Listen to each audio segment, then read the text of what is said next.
Good evening, everyone. I'm calling to order the April 11th meeting of the Evanston Plan Commission. Can you call a roll, please? Yes. Thank you, Mr. Chairman.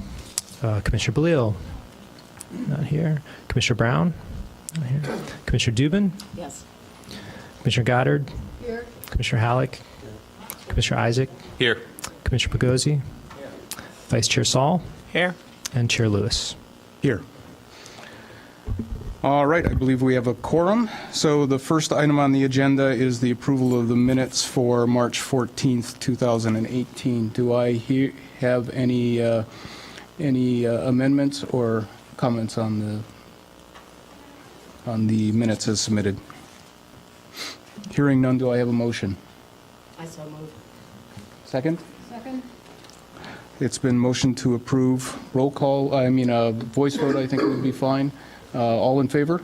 Aye. All against? All right, it's unanimous. So we have one major item on the agenda today. It is the continuance of item 18 PLND 0005, a planned development at 1727 Oak Avenue. Just to summarize where we were, last meeting the petitioner presented their case. The public was allowed to then question the petitioner, and there was answers to those questions. So today, the general form is going to be, there was some new evidence presented to the committee, so we will allow staff to make a brief introduction, and then the petitioner to present this new evidence, and then we will invite comment from the public. Now, a couple of items relating to that. One, if you're an individual, we're going to, because there's quite a few people here today, we're going to limit public comment to 2 minutes. All right, two minutes each, unless you happen to represent a group or organization, in which case we will allow 10 minutes.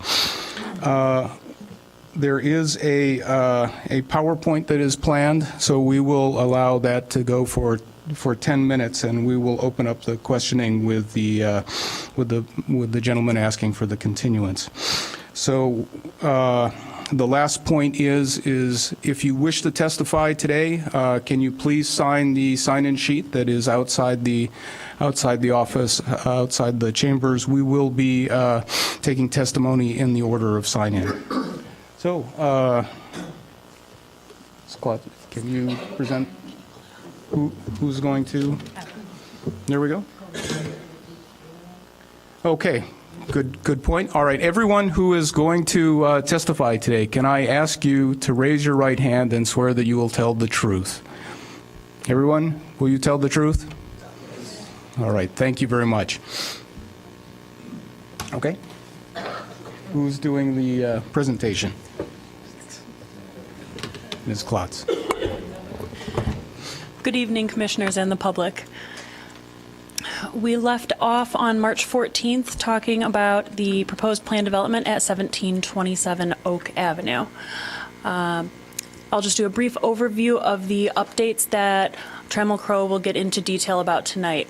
Updates provided, there are some new architectural details as the proposal has been more refined. There is a tree removal plan that shows an inventory of all trees that will be removed on the property. A number of those trees will be replaced. However, there will be a tree deficit, so the developer will pay a fee in lieu of based on that deficit that's left over. As for traffic safety measures and crosswalk improvements, the applicant has bumped out the curbs to shorten the crosswalk distance and proposes to add a number of signs throughout the block that alerts vehicles to a mid-block pedestrian crossing. Speed board data, city staff placed speed boards on the block, both northbound and southbound, for 7 days to collect vehicular data, and found that the average northbound vehicular speed was 13.8 miles per hour, and the average southbound vehicular speed was 14.1 miles per hour, both significantly less than the speed limit. There are also clarifications of the right-of-way improvements that combine with the 1815 Oak or Ridge project, and where those join up at the north end of 1727 Oak. There's additional information regarding traffic and trip generation and how it relates to an age-restricted building. A shadow study is provided that looks at the shadow impact on surrounding properties during the different seasons and different times of day. There's additional details regarding the dog park and how that will be regulated. Clarification on fair housing regulations, and that as an age-restricted building, it is in accordance with the Housing for Older Persons Act, or HOPA Act of 1995. And lastly, there's some additional information that staff provided confirming the parking requirement for the 1007 Church building is met through the Sienna development, plan development documents. With that, instead of getting into the standards, I will turn it over to the developer to provide those additional details. Thank you, members of the Plan Commission, Mr. Chairman, members of the staff and public. My name is Rich Clowder. I'm with the law firm of DLA Piper. I'm standing in for my colleague Katie Janke-Dale, who appeared before you on March 14th. I think we're going to just jump right in. Let me just introduce our team here. Johnny Carlson and Grady Hamilton are principals with Trammell Crow. They're both represented here tonight, and Johnny will speak to you in a moment and begin the presentation. Also, Leah Riley is an accessibility consultant that we brought on board. She's here tonight and will speak very briefly to you about some of the issues that were raised at the last meeting.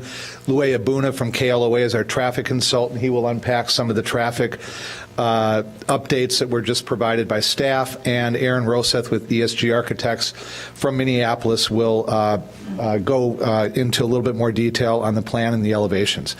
And Jared Kenyon and others from Kimley Horn are also here should there be any questions about civil engineering. I want you to know that since March 14th, there has been another community meeting on this project hosted by Alderman Braithwaite. Also, we have received much correspondence and informal and formal feedback from members of the public that has been passed along directly to us by them and also through staff. So what we're going to try to do during the course of our presentation is, to the extent possible, answer all of those concerns or at least respond to them. Obviously, if there are questions along the way, please interrupt and interject and ask us to further unpack them. But we've really tried to focus on new information and modifications that have been made, largely in response to feedback that we received from you and from members of the public. So we won't go through the longer presentation that we made before, but we will try to highlight some of the changes that have been made along the way and also speak to some of the concerns that have been expressed. So let me turn it now over to Johnny Carlson from Trammell Crow, and he will in turn turn it over to the subsequent presenters. Thank you, Rich. Good evening. Thanks for your time. Again, my name is Johnny Carlson with Trammell Crow Company, and I'm joined by Mary Lucas and Grady Hamilton on behalf of Trammell Crow. I'm just going to walk through a few of the items that have come up in the past conversations at some of the community meetings that Rich mentioned previously, but just to set everyone's reference on the site, this is the northeast corner of Church and Oak. At a lot of our meetings, the term age-restricted, utilized with the term active adult, has come into question with how we're marketing this, how we're coining this. The term active adult was used as just to describe a use that is being developed around the country. So moving forward, we're just going to call this age-restricted 55-plus housing, just to clarify. All the same guidelines are the exact same of what we've relayed in the previous presentations. Just to kind of walk you through how we've summarized this. This is a Fair Housing Act of 1988. It was amended after by the Older Persons Act of 1995 that allows you to set an age limit of 55 plus, to market it to 55 plus. It also allows you to require every unit within the building to be required by someone 55 plus. There is regulations that allow, if you desire, to have 20% be lower. We are moving forward with 100% of the units to have a leasehold interest with at least one person being 55 plus in the building. So a lot of the questioning of could someone live there, be a student without someone 55 plus? If they're 55 and they're a student, we're not going to regulate them. We're going to go by the law of the fair housing that governs that. Just to kind of also portray the rules and restrictions are subject to and comply with all applicable laws. We're not going above and beyond any law that's set. And then second, there's also an obligation to allow for a minimum age of a second occupant within a unit. So in the event, that's up to the landlord's discretion. It's heavily used at 45, 50 in these types of developments, but that is subject to change with ownership as things progress. But every unit will be occupied by someone 55 plus. Jumping on to the next topic, we've also heard that parking is a major concern. Will our residents park on the street, limiting parking for other neighboring properties? Those are public parking stalls, as you guys are all aware, and staff has outlined on Oak. So our development is not only adding parking stalls to what's currently there, but we're also eliminating curb cuts to do so and moving a fire hydrant to do so at an expense of our cost to hopefully benefit the community that's utilizing those public stalls. The reason why I want to point out on this slide is we are 100% code compliant with the use. We are not asking for a site development allowance. This study basically shows, or this analysis basically shows 169 units. We are providing 139 parking stalls. If you look at the code, 122 parking stalls are required for market rate, not age-restricted housing units. So even if you add the age-restricted, there's even more so people not commuting in projections that we've seen across the country. So I want to identify we're code compliant. We need 122. We're providing 17 stalls above that. ITE standards that are used throughout a number of municipalities require 0.59, or the standard is 0.59 stalls per unit, and we're providing 39 stalls above and beyond that for senior housing. And then the 85th percentile to go the conservative route, we're providing 27 more stalls. If you average all those out under all the circumstances, we are code compliant and are addressing all the parking. This is a slide that I'm going to invite someone else up. We, as Trammell Crow, in most, if not all, of our housing projects throughout the country, bring on an ADA consultant to design the building, look at all the means and methods, look forward at lessons learned on past projects. So I'm going to invite up Leah with Burnham, who is our ADA accessibility consultant. Prior to a lot of the concerns from neighbors that we've heard at all the public comment, we had her on our staff. We've had her on our staff on a number of other projects throughout the Midwest. So I'm going to invite her up. She'll walk you through a number of items that we're actually going above and beyond code to satisfy a lot of the concerns of the neighbors of we view ourselves as a similar demographic. They'll be living here. We are going to protect our buildings from a number of learning cases in the past. And I'll invite you up now, and I'll come back to the podium. Thank you. Good evening. My name is Leah Riley, as you noted. I just wanted to point out a couple of the features, both that they're doing on the site as well as within the building, to provide a little bit more enhanced accessibility.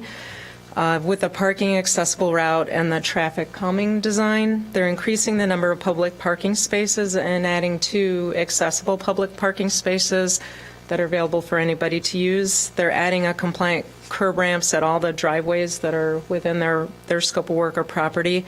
There's one between the proposed residential and the south property, and then they're adding a compliant curb ramp on the east side of Oak Street. They're also restriping and shortening the length of the crosswalk and adding appropriate signage to warn people that people may be crossing. The interior entrance, accessible route, and amenities, they are adding a power-operated door opener at the main entrance, which is not required by any accessibility codes. All elevators are sized to accommodate a stretcher. Indoor accessible bike parking locations that also include a larger clear floor space to allow someone to transfer to a bike and utilize whatever type of bicycle they would have. Extra wide corridors, and they're designed for future installation of handrails if that's requested by a tenant. Interior to building move-in loading areas so someone can be within the building to do that. Non-sloped rooftop pool terrace. They're building up a terrace that will be completely non-sloped, and then a low-depth pool with a wheelchair lift.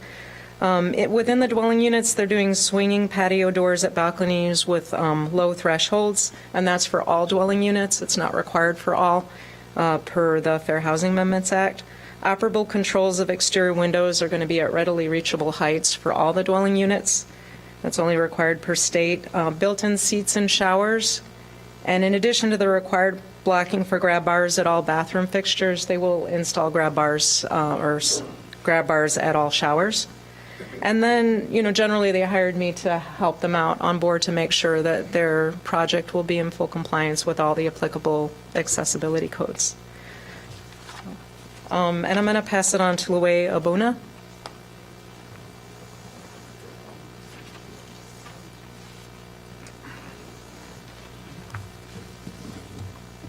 Good evening. My name is Luwe Abuna. I'm a principal KLOA, the traffic consulting firm that prepared the traffic study for the proposed project. So I'm going to briefly address some of the issues that was raised at the last public hearing. There was a concern about the existing crosswalk at Oak Avenue that currently is right here. This is where the alley is, the one-way alley. This is going to be the entrance to our project. This is the in to the parking garage, and this is the out to the parking garage. This is another in and out to Sierra Court condominiums. So the crosswalk currently is it is a high visibility ladder style crosswalk. The width of the crossing is about 48.5 feet, so it's a rather wide crossing of the street. There's only one sign on each side of the crosswalk, right at the crosswalk, alerting drivers of the existence of the crosswalk. So, when we did our count, there was a considerable number of people that used the crosswalk, but we heard the concerns about the safety of pedestrians, and what we have come up is an enhanced crosswalk that helps improve the safety of the pedestrians as they cross. One of the first things that we did is limit the width of the crosswalk from 48 feet down to 32 feet. That's a reduction of 16 feet of pavement that a pedestrian will have to cross. We basically created curb extensions on both sides, and creating those curb extensions and reducing the width of the crosswalk has proven on other projects to improve the safety and provide an environment for pedestrians where they feel safer because they're able to cross the street much quicker. In addition, we have recommended and added signage package in terms of alerting drivers of the existence of this crosswalk, not only at the crosswalk itself, but advance warnings, so to alert drivers coming from the north. There's a crosswalk ahead, and then drivers from the south, obviously, as they come in off the signal, that there's a crosswalk ahead. As well as adding the state law crosswalks. This is a common sign across Evanston to alert drivers that they're required by state law to stop for pedestrians in the crosswalk. So we believe that with the combination of the reduction in the width of the crosswalk and these signs, that the experience of pedestrians crossing this location will be vastly improved over existing conditions. There was an issue also raised regarding the safety of the intersection or the curve of Clark and Oak around this corner here. This is the existing condition of the curve of the road. There is a crosswalk here that is pretty faded. Existing is pretty faded. This is the island. It's not a very well designed intersection. Particularly with this wide angles here that it lacks the guidance that the driver requires as they come around the corner here. So there are a couple of improvements that are being contemplated. One is part of the 1815 Ridge Avenue development, the project that is going here.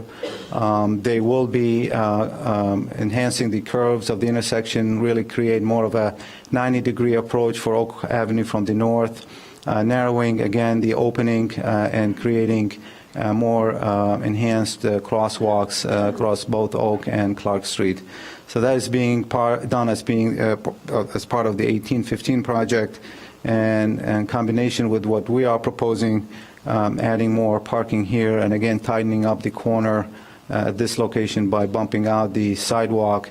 Again, you can now see that this really becomes more of a traditional intersection where cars are traveling in a tighter radius, more guided than currently exists.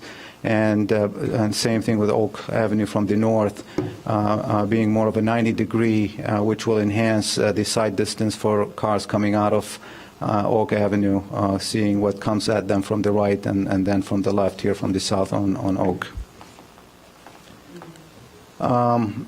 This chart, maybe a little hard to read, is the summary of the speed study that the city police department did. And I think there is a representative here from the police department. He can elaborate a little bit more if you like. But basically what they did is they set up tube counters over a one-week period to measure the speed of traffic along Oak and Clark. And the results of this study shows clearly that there is no speeding concern right now, today, under existing conditions. The study showed that the average speed in the northbound direction was 13.8 miles an hour, and the speed in the southbound direction was 14.1. The 85th percentile, and that's what we would use, the city would use to determine what the prevailing speed is, and that's what the standard is used to set the speed limit. The 85th percentile was found to be 21 miles an hour, so it's below the 25 miles an hour threshold. So there's definitely not a speeding issue along that corridor. There were some vehicles that speeded. That's kind of expected, but the number is limited over a one-week period. I think there were only like 20 or 30 vehicles that went over 30 miles an hour. But like I said, there is a representative here, and he can elaborate a little bit more on that issue. Finally, we were asked to kind of do a trip generation comparison of between what this development is going to generate versus other uses that could potentially be developed on this site. This being an active adult, age-restricted development, it's one of the lowest traffic generators, particularly during the peak hours, but also on a daily basis. So what this chart does is compares the trip generation on a daily basis between the proposed development with other potential developments that might be developed on the site, apartments, supermarket, a hotel, general office, a restaurant, or specialty retail. So we brought these as an example of what these other developments could generate, and you can see clearly from a traffic standpoint on a daily basis, our proposed development generates the least amount of traffic throughout the day when you compare it to the other uses that could be developed. Similarly, we looked at the comparison from the peak hour standpoint. This part of the chart looks at it during the morning peak. This looks at it during the evening peak. And again, this here is what we would anticipate our development would generate. Again, as you start comparing it with other potential developments, you can see that they would generate more traffic. In case of retail, an office, a lot more traffic. So those uses will have a significantly more bigger impact on Oak and Clark and the intersections with Church and Ridge. So our project, from a traffic standpoint, in terms of amount of traffic that is anticipated would generate, is not significant, and we don't foresee it having a negative impact on the area traffic. With that, I'm going to turn it over to Aaron. Thank you.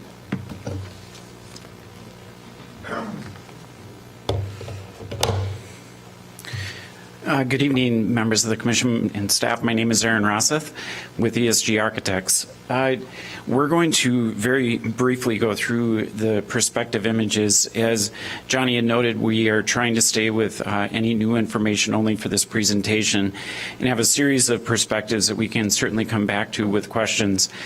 After a very rigorous debate, both internally within my firm and our client, and all of the feedback that we've received from our previous meeting with you and all the different interaction with the community, we felt like the elevations are that we have presented right now are would be a very nice contribution to the variety of architecture that exists in Evanston.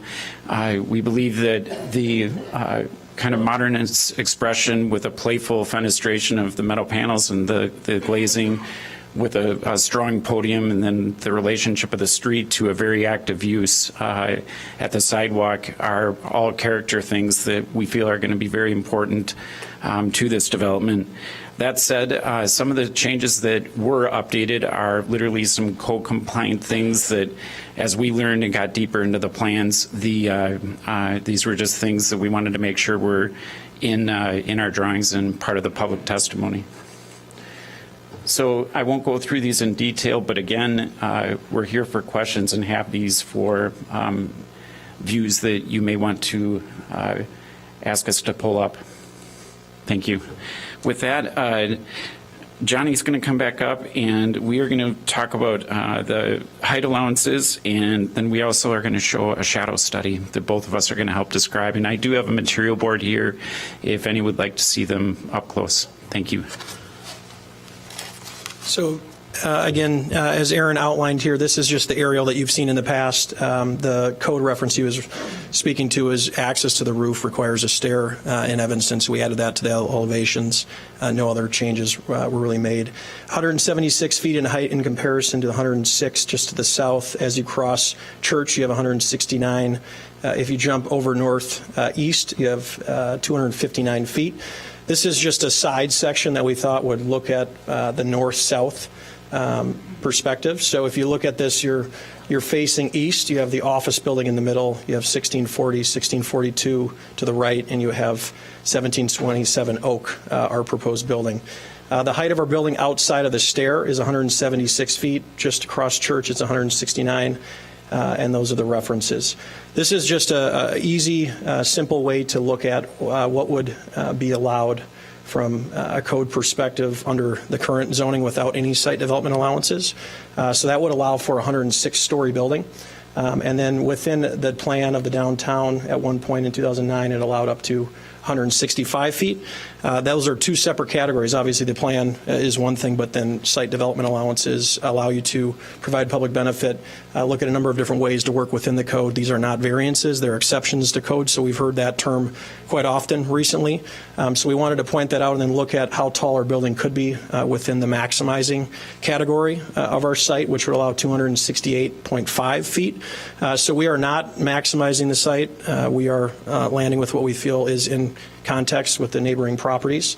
If you look at this angle here, this shows looking north from the south. 1740 Oak are on the left of the page at 88 feet. 1720 Maple are at 259 feet, and our building 176 feet to the top of the roof of that same dimension. Looking at it from a code perspective, again, that dimension there at 106, using the plan of the downtown area in the zoning district, 165 feet up to 268 with site development allowances. So just wanted to outline, in any event, a code-compliant building will be over the condos to the west without any site development allowances. So I think that's why we're here to kind of jump into the shadow studies to show in any event a building would be taller than theirs without asking for site development allowances, and we're landing in the middle, not maximizing what's allowed under the code in this area. So with that, I would ask if Melissa could flip, or Scott, that'd be very helpful. Thank you. So Aaron's going to walk you through, maybe before you hit play, we are going to be hitting, it looks like, what video first that we're... So the shadow studies that you're going to see, we did it 4 different times of the year. We hit the seasons, which is very typical of what we present in the different commissions that we work in, or different cities and villages. So we're going to hit December, June, March, and September. And we are doing it for an 8-hour period of day, and we actually did it as an animation, and each second will represent 1 hour duration. And we can certainly pause this and talk about specific events if necessary. So maybe, Scott, do you mind putting it back to the beginning? And this is December and we'll, there it's playing right there. So So this is the worst case scenario of any city, and being that we're in a northern state, our shadows are long in winter. So we can play that a couple of times, but literally a 20-foot tree is going to cast a pretty significant shadow. You can see where the different adjacent towers, thank you, that's very helpful. We can play this one more time. And again, we can pause this, so every second is 1 hour. And you can see starting at 8 a.m. and ending at 4 p.m. So that's December, worst case scenario. The growing seasons are the ones that we really want to focus on, and growing seasons and just daylight when people are most outside. So if we go to June next, you can see where the shadows start in the morning and then eventually end up in the evening, and eventually the adjacent projects, if you could pause it towards the end, we're shadowing in the morning adjacent projects, and towards the evening we're being shadowed by our adjacent projects. And if we go to the next one, so we'll hit March next.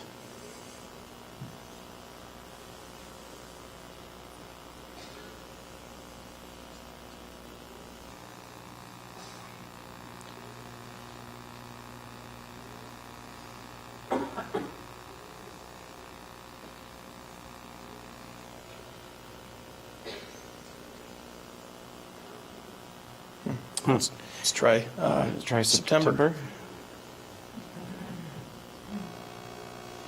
Again, this is showing starting at 8 a.m. in the morning, and we begin by shadowing neighbors, and towards the evening we're shadowed by our adjacent neighbors. Our project's actually shadowed by adjacent neighbors in the morning as well from the tower on the other side of the tracks. So with that, again, we can pause it and ask questions or answer questions later on in the public testimony. Thank you.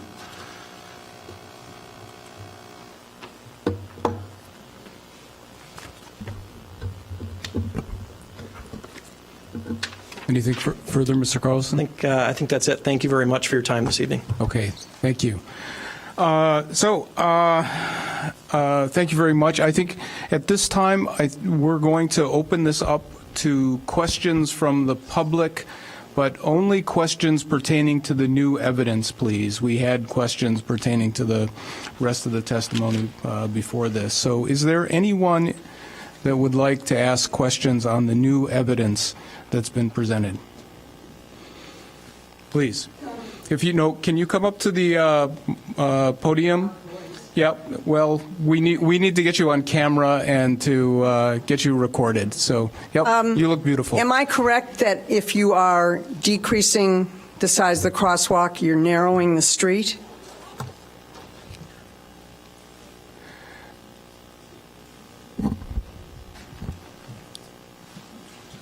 We're only narrowing the distance that the pedestrians are crossing. We're not narrowing the width of the street where the traffic is going to be moving. That's remaining the same.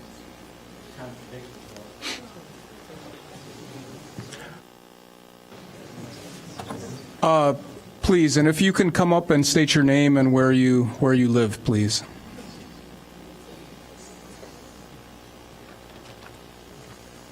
Hello, Gary Johnson, 1720 Oak Avenue.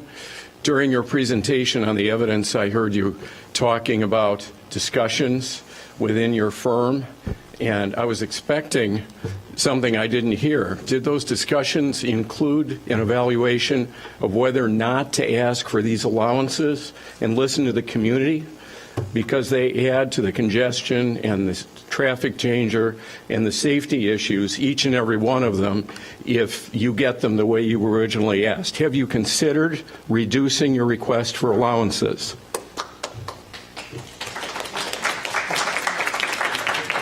That was a question for you. Did you want The to? last meeting, I don't know if we want to hit those again or. You did in the evidence, you said you Yeah. had discussions. I'm curious about the Yeah, discussion. yeah. Commissioners, the rigorous discussion was specifically on design that we had internally to my firm and certainly with the client. So some of the architectural questions that had been brought up in design during the public hearings and neighborhood meetings was specifically what I was addressing. The architectural issues. All right, thank you. All right. Please.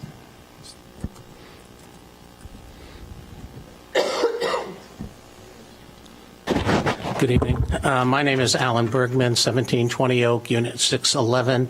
Having been involved in the enactment of the Americans with Disabilities Act and the Fair Housing Act when I worked on Capitol Hill, there are the minimal standards, then there are some additional standards. Given that you're talking about a building that will be 55 and older, how many units will have roll-in showers in them, or the availability of a roll-in shower if people choose to buy an age-in-place, which is certainly the preference of 94.7% of elders in this country, according to the Pew Research Foundation and AARP.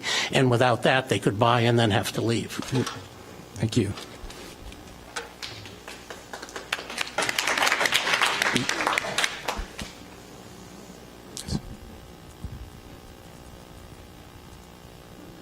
Yep.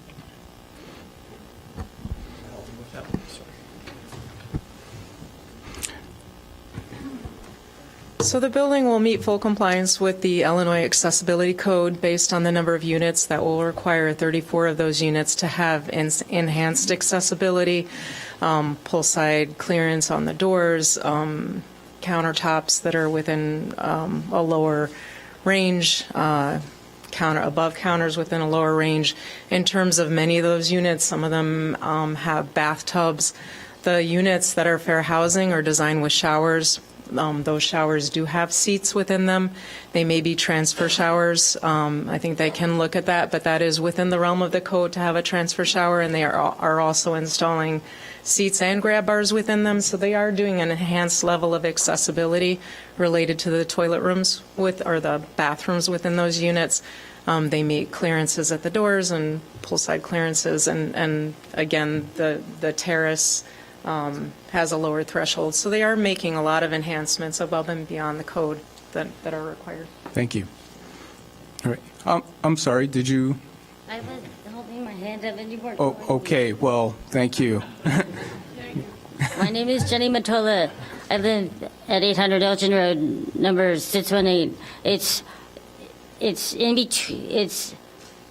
That's fine. I can look at 1740 Oak, and if this big building is built, it obstructs the view, and also my friends and I, we go biking, and the traffic, more traffic, I would be more nervous about biking on the roads. Okay, thank you.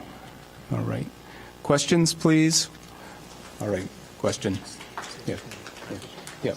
Yeah, there will be time for public comment after the question period is closed, all right? Good evening. I am Kurt Schaefer. I live at 1740 Oak. My question concerns the speed study that was done, and I'd like to thank Reggie for doing that study. But there were big yellow blinking signs put up that displayed your speed, and that's how we were measuring speeds. And my question is, would that not affect the outcome of the study? Thank you.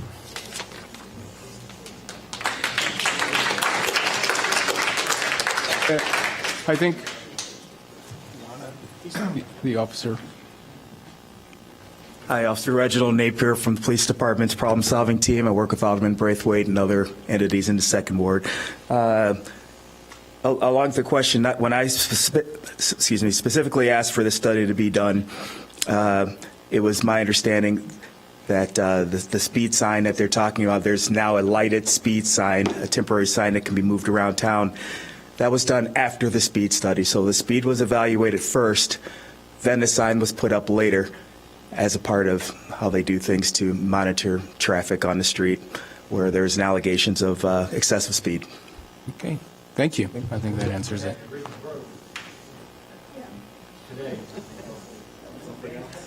All right. Appears there are no more questions. I'd like to open it up to the commissioners if they have any questions.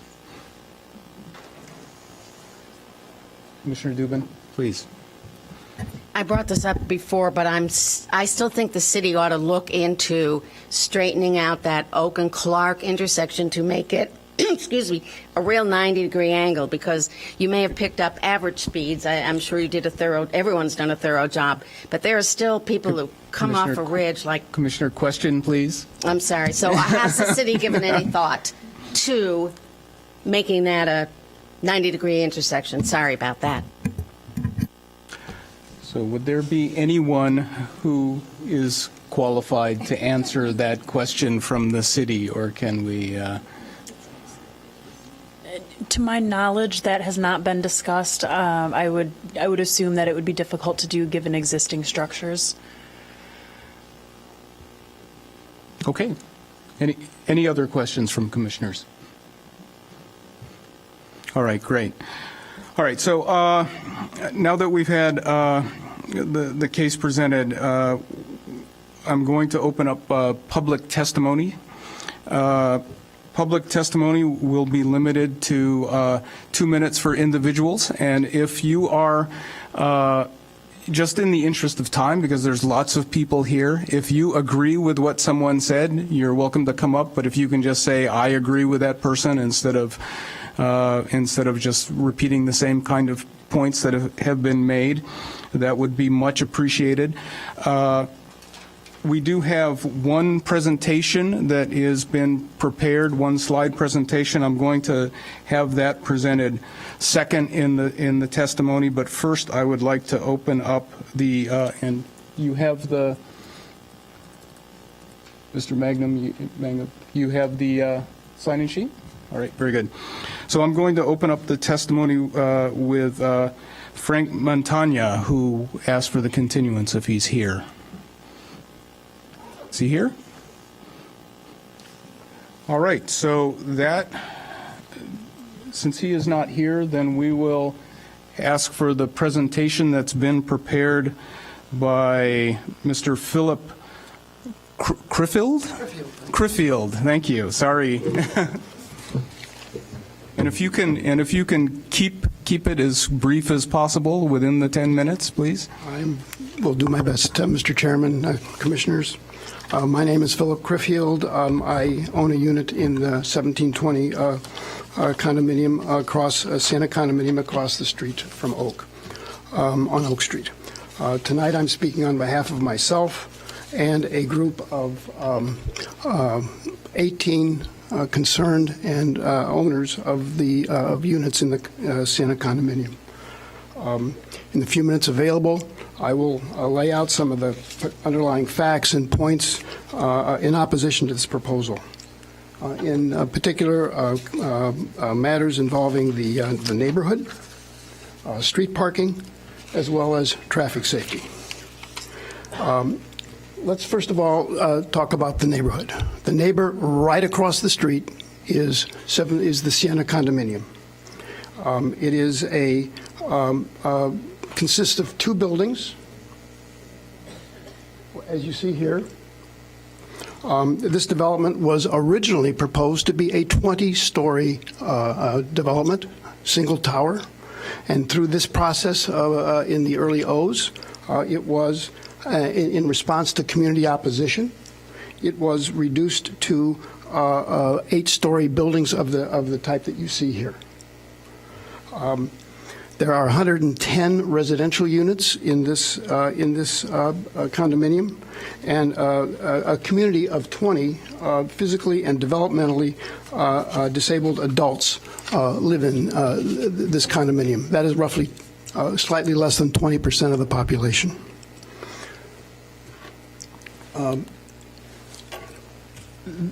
These people that live here in this community were brought here by the cooperative effort of the Center for Independent Futures with the encouragement of the city. They require support of their families, caregivers, service providers coming and going on a daily basis. Adequate street parking is absolutely critical to maintain these support networks. Now, looking at the broader community, here is the proposed 1727. Right across the street is the Sienna condominium. And for the purpose of this slide, I'd like you to focus on that red triangle at the north. That is 1815 Ridge. It is an assisted living, senior assisted living facility that has been approved by this commission and is and the city council and is have construction begin later this year. It is immediately north of the Mount Zion Church, which is directly across the street on Clark Street from the Sienna condominium. The only access point to this development is through the extension of Oak Street at the corner of Oak and Clark, and as shown by those red arrows and the red circle. It is only a few steps and 7 car lengths away from the north boundary of 1727. And so, by any measure, 1815 Ridge is clearly a part of this neighborhood and must be considered as a part of this of your deliberations. Before we leave this slide, I'd like to call your attention to the fact that the footprint of the Sienna condominium is roughly twice the size of the rectangular footprint of 1727. 1727 has 50% more units than the entire Sienna condominium. And when you do the math, on a lot that's half the size, with double the, with 50% more unit density, you get a unit density of 1727 that's 3 times that of Sienna. The next slide shows just some rough data of the benchmark data of 1815 1815 Ridge and 1727 Oak. What this really tells you, the story here is that 1727 is going to dramatically increase the density of this neighborhood. Now, let's talk a little bit about building height. You've heard a lot about code and variances and allowances. I'm going to talk to you about this just from the perspective of someone who lives here and someone who is going to come and go on a daily basis. Let's look at, again, 1727. At 176 feet, it's twice the height. It's twice the height of Sienna. When you think about this illustration, I thought about it in terms of west of the tracks and east of the tracks. And when you look at the building heights, the 8 buildings, and I'm sorry this is a little small to read, but the average height of all of the buildings west of the tracks is 100 feet. At 176 feet, 1727 will be 75% higher, taller than the average of all buildings west of the tracks.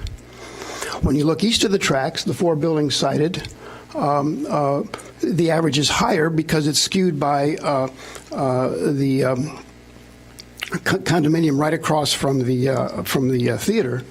But even there, the average is 134 feet. And when you take the average of all of the buildings in this neighborhood, as defined by the developer, 1727 Oak is 58% taller than all of the buildings in the neighborhood. In terms of height, I'll leave you with the thoughts that when you think about it, the height, bulk, and scale of 1727 is the tallest, or would be the tallest building west of the tracks. It's twice the height of Sienna buildings directly across the street. It overwhelms the architecturally significant Helmut Jahn building at the corner of Church and Oak by 76 feet. Combined with the average data I just presented to you, I think the conclusion is inescapable that under the terms of the guidelines that you're asked to review and approve, in proportion to the surroundings, the massing and height of 1727 Oak is totally out of context and does not maintain the human scale of this neighborhood. Okay, if you could keep it moving, you. I'm going. Okay, thank you. Street parking.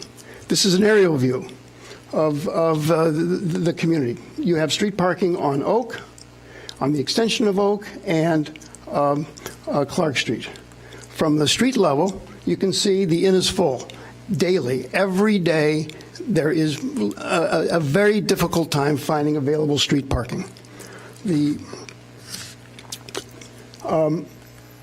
This shows the view from at the north end that we've spent a lot of time talking about tonight, and as well as the extension onto Oak Street. Street parking is absolutely critical for the care of the care networks of the Siena disabled community.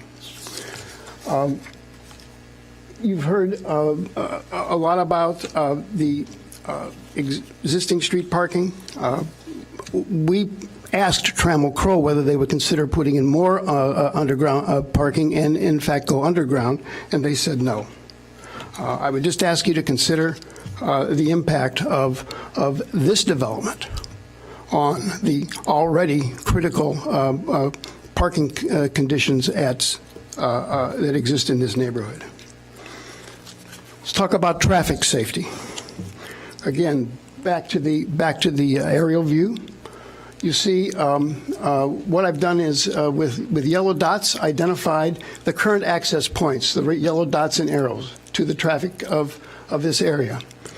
The red dots and the red arrows represent what is coming with 1815 Ridge and would come with 1727 Oak. The key fact that has been totally ignored by KLOA and the developer is that this is a major truck route. This is the only truck route to access the downtown Evanston corridor from the north.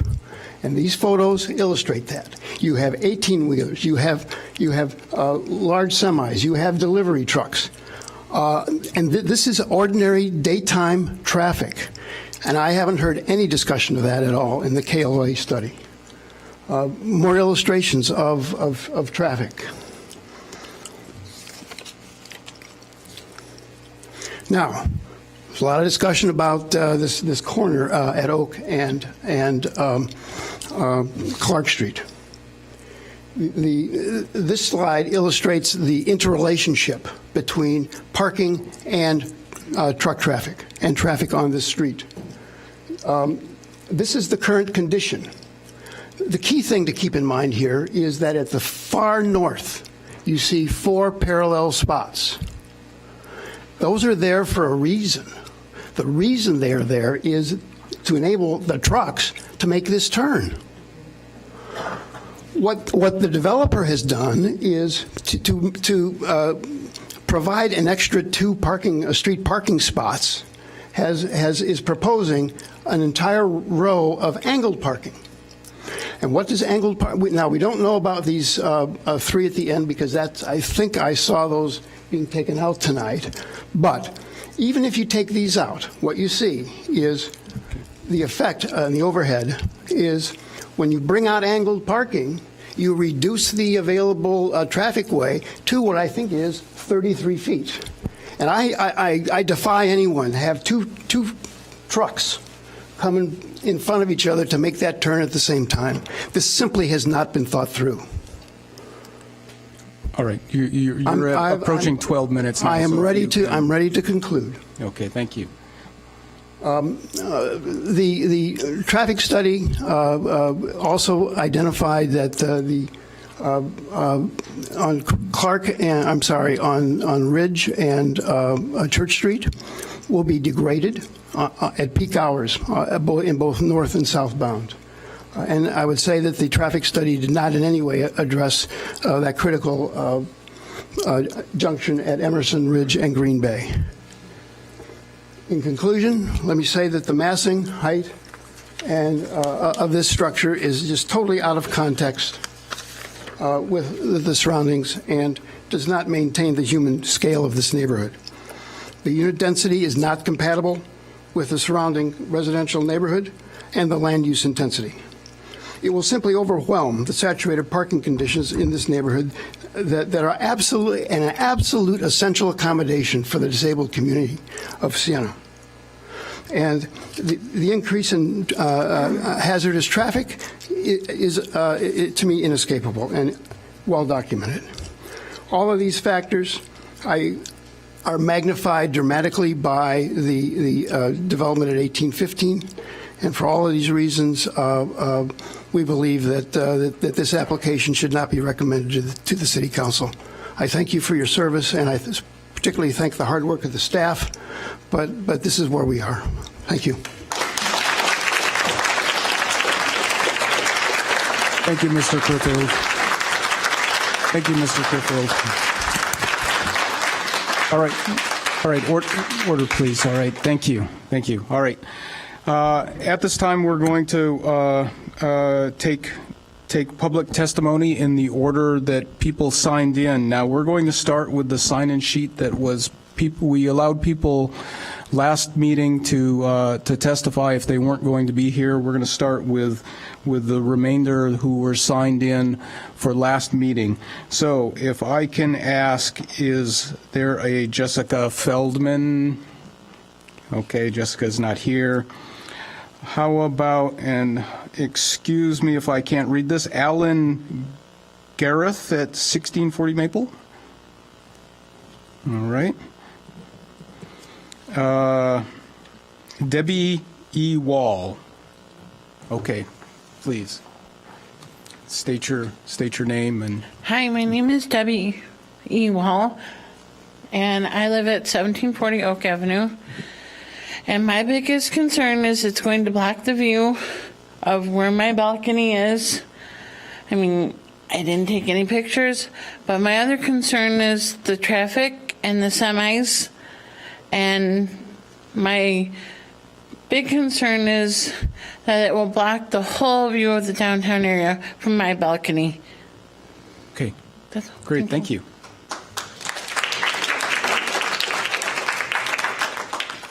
How about Ben C., and there was no last name? Campbell. All right. Is Mr. Campbell here? Yes, he's coming. Hello, Mr. Campbell. Hi, my name is Ben Campbell. I live at 1740 Oak, Unit 506.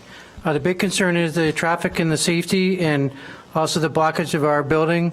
I think it's very inappropriate to throw two big towers on the same street and to have all these huge trucks and also ruin our street that was just recently fixed last year. And that's it. Okay, thank you.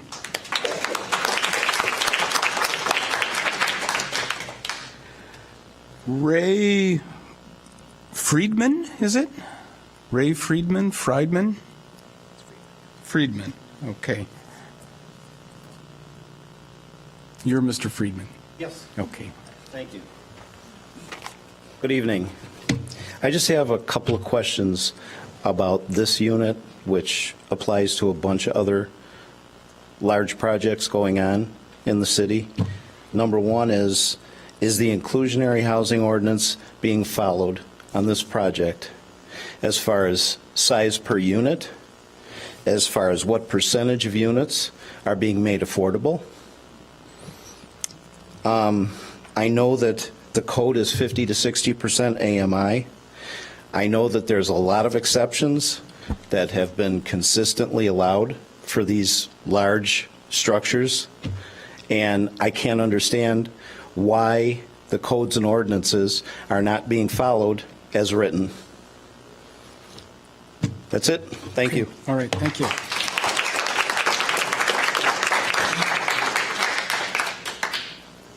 All right. So, Patsy Engelhard? Okay.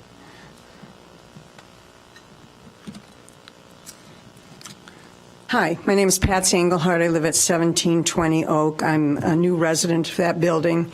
I raised my children in Evanston and have been gone for about 15 years. And I came back to find a very new town. And I just hope that this commission think seriously in a bigger picture, not about whether this building, point by point on a point, on a PowerPoint meets any code, but what it's doing to the community at large and what we want as citizens of this community for our community to be like. And I really appreciate what Phil did to present to you the specific points that I think make this building a very bad idea, and I hope you'll take them seriously. Thank you.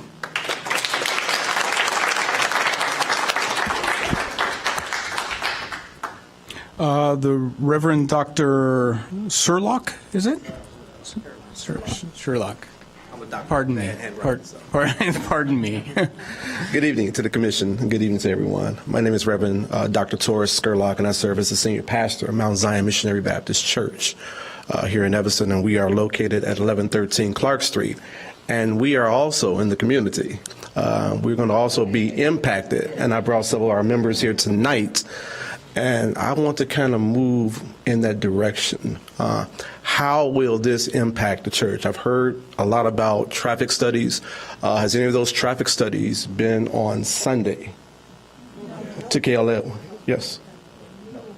Okay. So there's nothing that's been. Are you planning to do any of those traffic studies on Sunday when our parishioners are present? Yeah. I think you can ask your questions, and there'll be a chance for the petitioner to respond after all the statements have been made. So we will hear All right? from. Okay, sounds good. All right.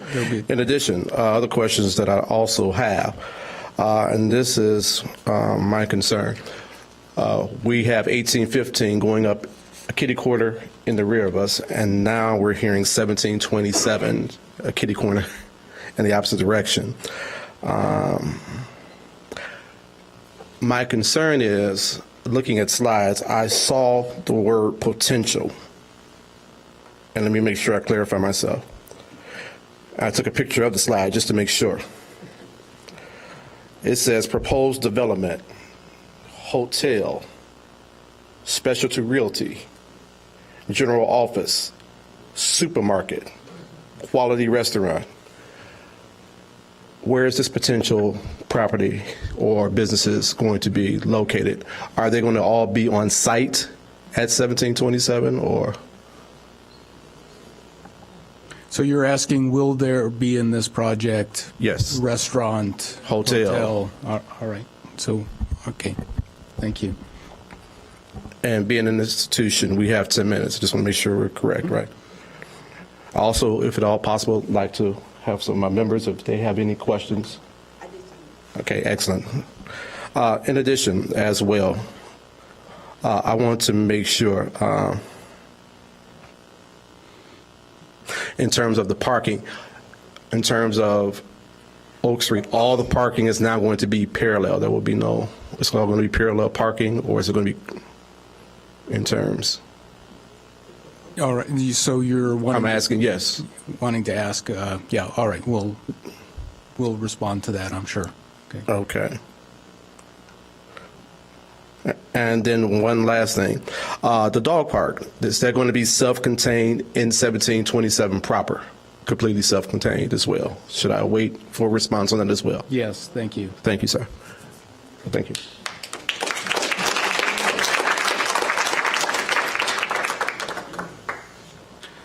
All right. Thank you, Reverend Doctor. Kurt Scheffer, please.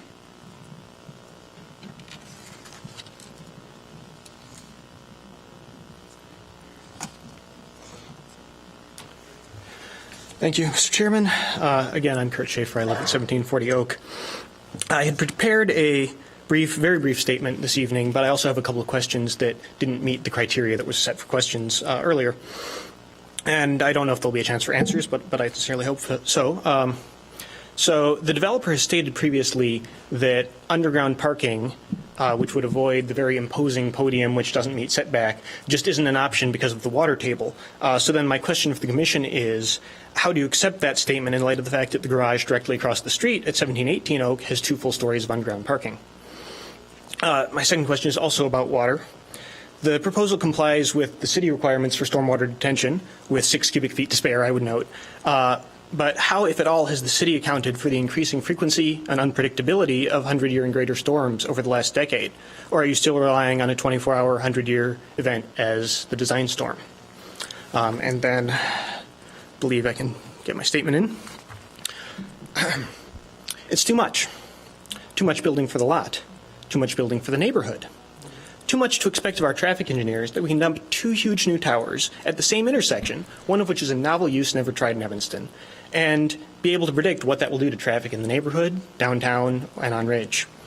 Too much to believe that the planned development process means the zoning rules for the lot go out the window and expansion in any dimension is up for grabs. It's too much. Thank you.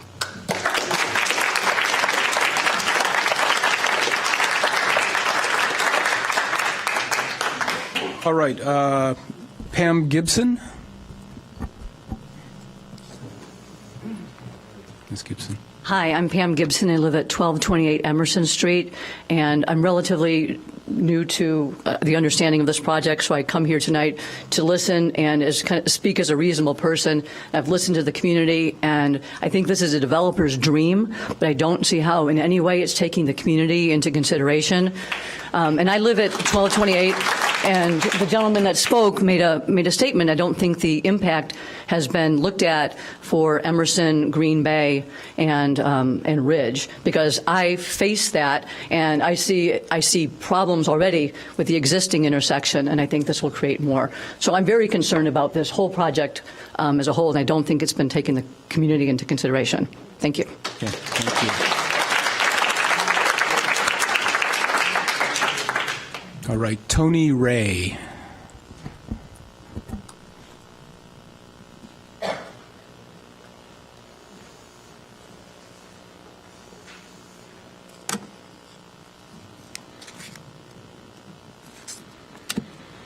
Hi, I'm Tony Ray, and I live at 1020 Grove, which is an independent living facility. I am representing Interfaith Action of Evanston and also joining forces for affordable housing. We're impressed or pleased that 10% of the units, as according to the inclusionary housing ordinance, are going to be affordable, and I echo what I think it was Friedman said, that we really want to see 50% of those units at 50% of the AMI and 50% of them at 60% of the AMI. And I have one other thing to say. If indeed we do want people to age in place, it's important to have 2-bedroom units for people because you need to have, if you're going to age in place and you become needing of a caregiver, you need to have a 2nd bedroom for the caregiver, and that's really important. Thank you. Thank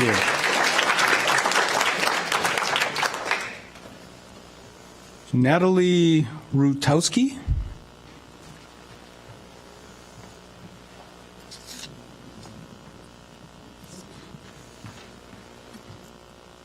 Good evening. My name is Natalie Rakowski, and I live in Bartlett, Illinois. I'm one of the many caregivers who supports one of the disabled residents at Sienna Condos. The patient I work for needs a substantial amount of care from nurses, caretakers, dog walkers, housekeepers, family, and other medical practitioners. The majority of the time, at least 2 or 3 of these people are present at the home at one time. Without access to parking within the building, we are all required to find parking on the street or in the neighborhood. And if you think about it, if many of these people in the disabled community require this amount of care, it kind of adds up pretty substantially the amount of parking that is also necessary. For those of us who work during the day, the closest spot is often blocks away. Paying for parking at a 2-hour meter blocks away over the course of a 12-hour shift is expensive and takes time away from the job of caring for this patient. With the construction of the new assisted living facility at 1815 Ridge in the coming months, the strain on the neighborhood would only increase. Albeit for different reasons, the aging population moving into 1815 Ridge will have similar needs as many of the residents of Sienna. With over 1/3 of the units dedicated to residences, With cognitive and memory impairments, 1815 is adding a population of people with special needs even larger than the community already established at Sienna. The density, congestion, and safety risks added by 169 more units in such a confined space only half a block away cannot be underestimated, disregarded, or ignored. Building a development of this magnitude in such a confined area will compromise the safety and quality of life of yet another population of people in addition to the residents with disabilities at Sienna. They too have rights to a safe, supportive neighborhood in a community that enables them to live their best life. If Evanston is truly committed to helping seniors and the disabled have the quality of life we all deserve, you will not compromise their safety and well-being by adding this development. Support the needs and safety of the disabled community at Sienna and the aging population at 1815 Ridge, not the profit of the developer. Do not vote to recommend this development. Thank you.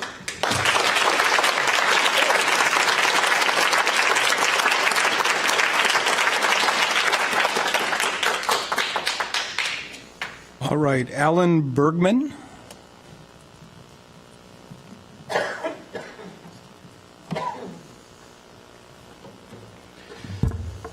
Thank you again, Mr. Chairman, members of the commission. Alan Bergman, 1720 Oak, 611.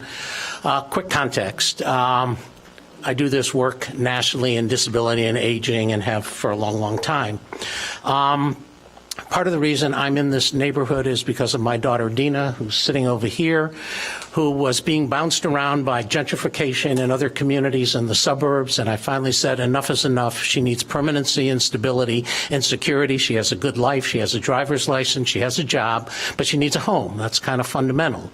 And so we bought into Sienna 4 years ago because it's always good at 71 to start a new mortgage. Okay, but you need to hear that. I'm not the only one doing that in terms of what we were looking for and expecting, tied to the community called Center for Independent Futures. And the disparity, the diversity of the residents is all over the place, but they're all people with disabilities, and they have a right to have a good life. Parking is critical today. When I come to visit, I can't even find a place on Saturday or Sunday 3-4 blocks away. If her staff have to visit her, they walk from 1015 Davis or someplace further. But let's look at the larger picture, and I started to look at this 1815 piece. If I read correctly all the background paper on that, the average age of the resident there is going to be 78 years old. Let me give you a little demographics about aging, all of which we like to deny is going to happen to any of us. Okay? So over 65, these are CDC numbers, because this is this community we're talking about and across the street as well. Mobility impairment, 20% at 65. Vision impairment, 17% at 65. Hearing for people over 70, greater than 25 decibels in the better ear, 63.1%.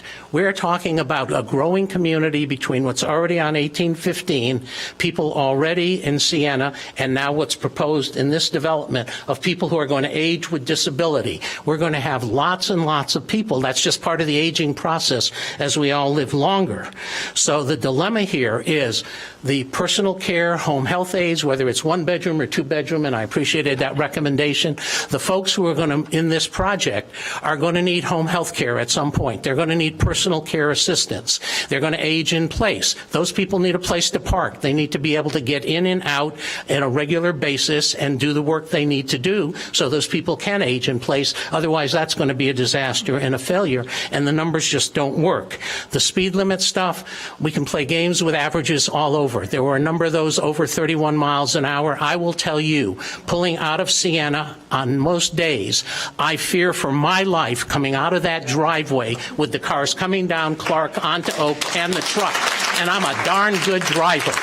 Okay, and that's without all this additional stuff we're talking about. So density is an issue, parking is an issue, safety is an issue, and are we willing to give all that up for the development of a new piece of property when people have some right to security, stability, and safety in their own home? Thank you very much. Okay, thank you.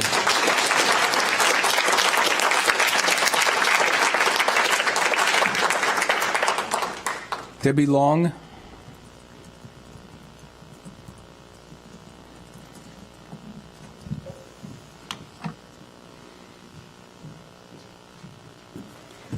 Hi, I'm Jennifer on behalf of my mom, Debbie Long. My family owns a Sienna Court condominium at 1740 Oak, and my mom is also a real estate licensing instructor. We have significant concerns about the proposed Trammell Crow development, and they're listed here in order of gravity. The first is licensure. It's come to our attention that the architect for the project, Aaron Roseth, and his firm, ESG, are not licensed by the state of Illinois.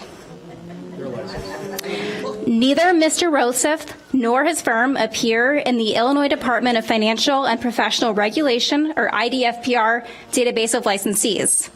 This information was recently confirmed by an IDFPR licensing officer. I have the statistics here for everybody with the link to the website as evidence. To act as architects in Illinois, the firm must be licensed in Illinois. According to the IDFPR, offering services without a professional design firm license is a violation of each 4 Design Profession Acts and subject to discipline by the department. Each office in Illinois must have a resident architect licensed in Illinois. To consider a business design of such a major impact on the city of Evanston from an unlicensed architect and firm is at best foolhardy and at worst a violation of the public trust. Even considering preliminary plans from an unlicensed individual puts public safety at jeopardy. The Planning Commission must require that Trammell Crow submit a plan from a licensed firm before any more consideration is given to development of the land at 1727 Oak.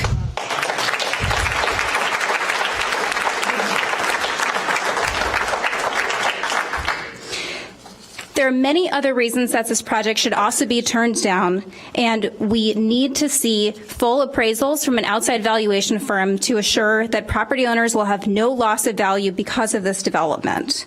There are several studies that are needed, including parking issues during the week and on the weekend, change in wind patterns, a water table to back up these validations around underground parking, more information on federal fair housing law violations, as well as construction and debris. In closing, Trammell Crow has hired an unlicensed architectural firm and designed a project that is not in keeping with the spirit of the letter of Evanston's requirements and is already describing this proposed building in some areas, I know we discussed this tonight, but until today, in non-compliance with federal fair housing laws. And the city of Evanston should turn down this proposed development.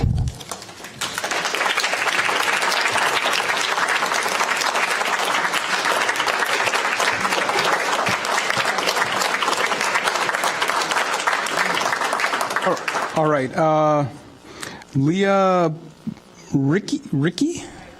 Oh, I'm sorry. Okay, all right.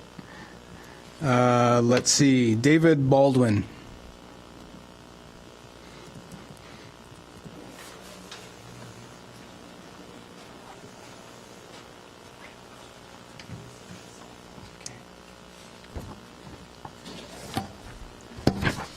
My wife and I live at 1800 Ridge Avenue, unit number 103, and opposed the 1815 Ridge development for many of the same reasons that this is being opposed. It's too large, too much traffic, and we feel this error will be only compounded by approving 1727 Oak.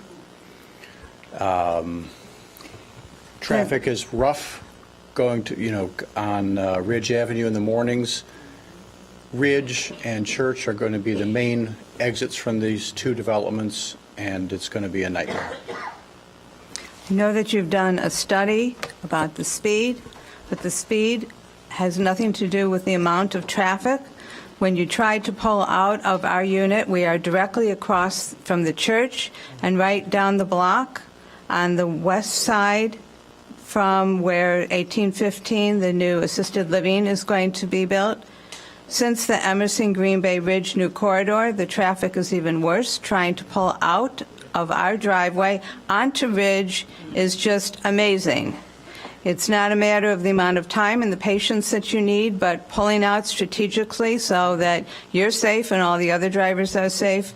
It has been an increased issue of concern ever since that improvement in the corridor. I know the engineers are trying to do their best, but with 1815 coming, if this new development is approved, I'm really concerned for what will happen. And I do have to say that I'm sure there would have been a lot more people from our building there, but as we talked about it, a lot of the people from 1800 Ridge said they poured their heart and soul into fighting 1815 Ridge, and when they saw what came of it, they said, you can't fight City Hall, we're not bothering now. Okay, for the record, could you please state your name? I'm Vicki Siegelman Okay. at 1800 Ridge. Okay, great. So, was hoping that who you were. Thank you.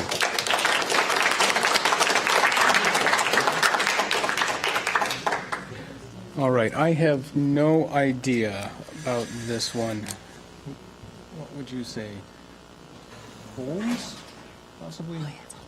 Oh, Alderman Holmes. Would you like to say something? I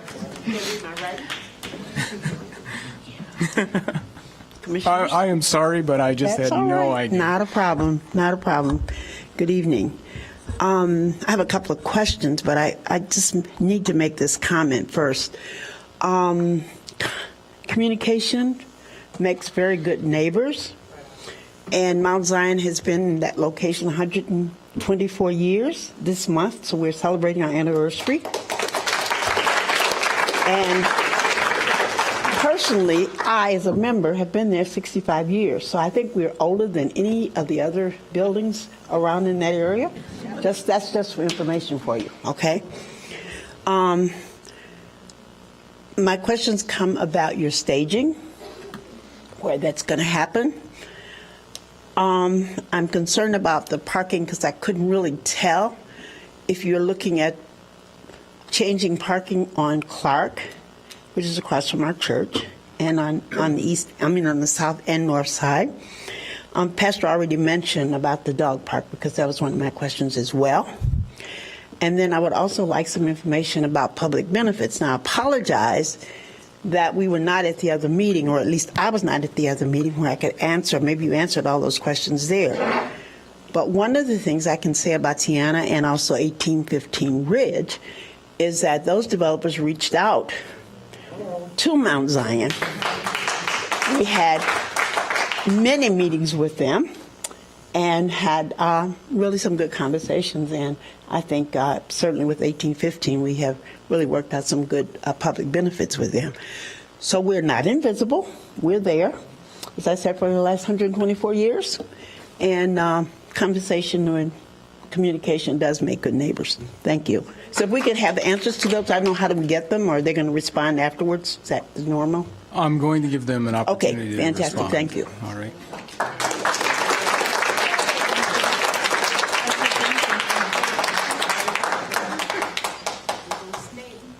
So Jenny, I'm not, excuse me?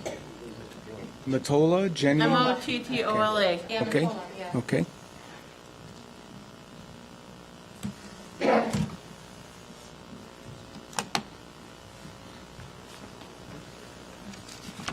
Okay, yes, I'm Jenny Mottola. I live in 800 Elgin Road, number 628.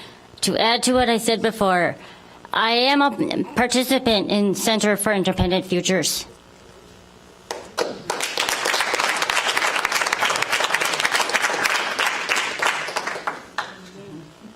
Thank you. Ann Sickon. Sycon. Excuse me, that was not, that didn't come out well, did it? All right.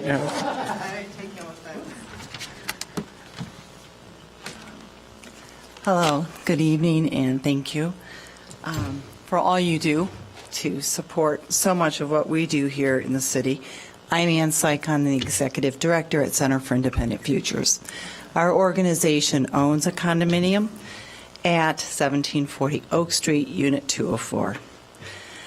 I'm here tonight really to talk about the concern that I have of this increased density and the traffic it will have and the quality of life for people who live at Siena. Currently, there's several neighborhood residents, Evanston residents, with disabilities who employ their caregivers and are concerned about already adequate parking for these employees. I don't know if any of you have had that opportunity to drive through that area, but you never find a parking. It's very, very rare to find an open parking spot in the area. People often have to go several blocks away to be able to even park and get to where they want to provide support services. The current demand is really not adequate, and I don't see where increasing between 1815, the new proposed one, and 1727, together that's 332 more units in that very condensed small area, and only another 206 parking spots. I just don't see where this does anything other than really exacerbate the need for additional parking. And then I'm also concerned with just the quality of life for people to be able to get around with the amount of traffic in that area. So that is my concern. Thank you. Thank you.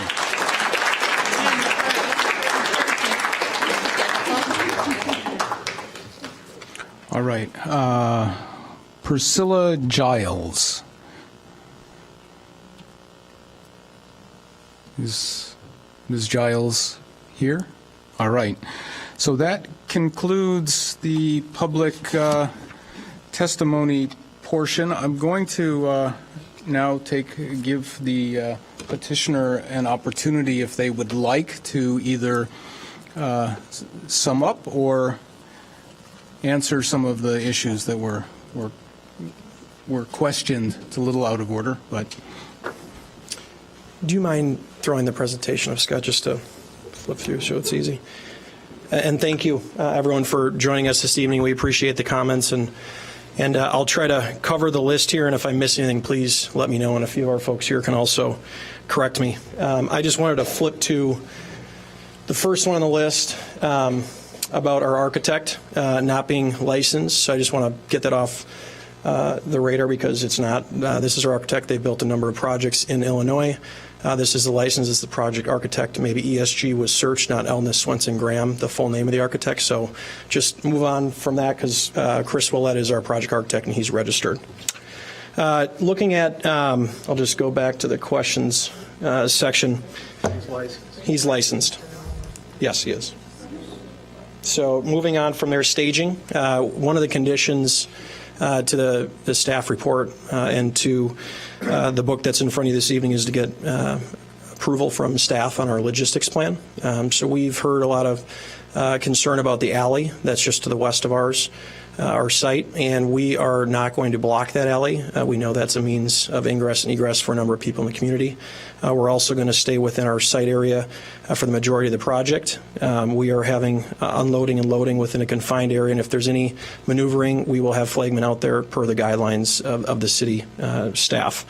To hit on the stormwater, I believe staff, I know staff has reviewed our stormwater calculations. Currently, it's pretty much all concrete parking lot. So from that perspective, we're going to be a LEED certified silver level building. We will be complying with all the codes required in the city and improving upon the existing conditions with green roofs, et cetera, and stormwater detention vaults within the proximity of our site. Hitting on the notice, and I apologize sincerely. We've tried our best to notice individuals. We've worked with staff to send out mailers.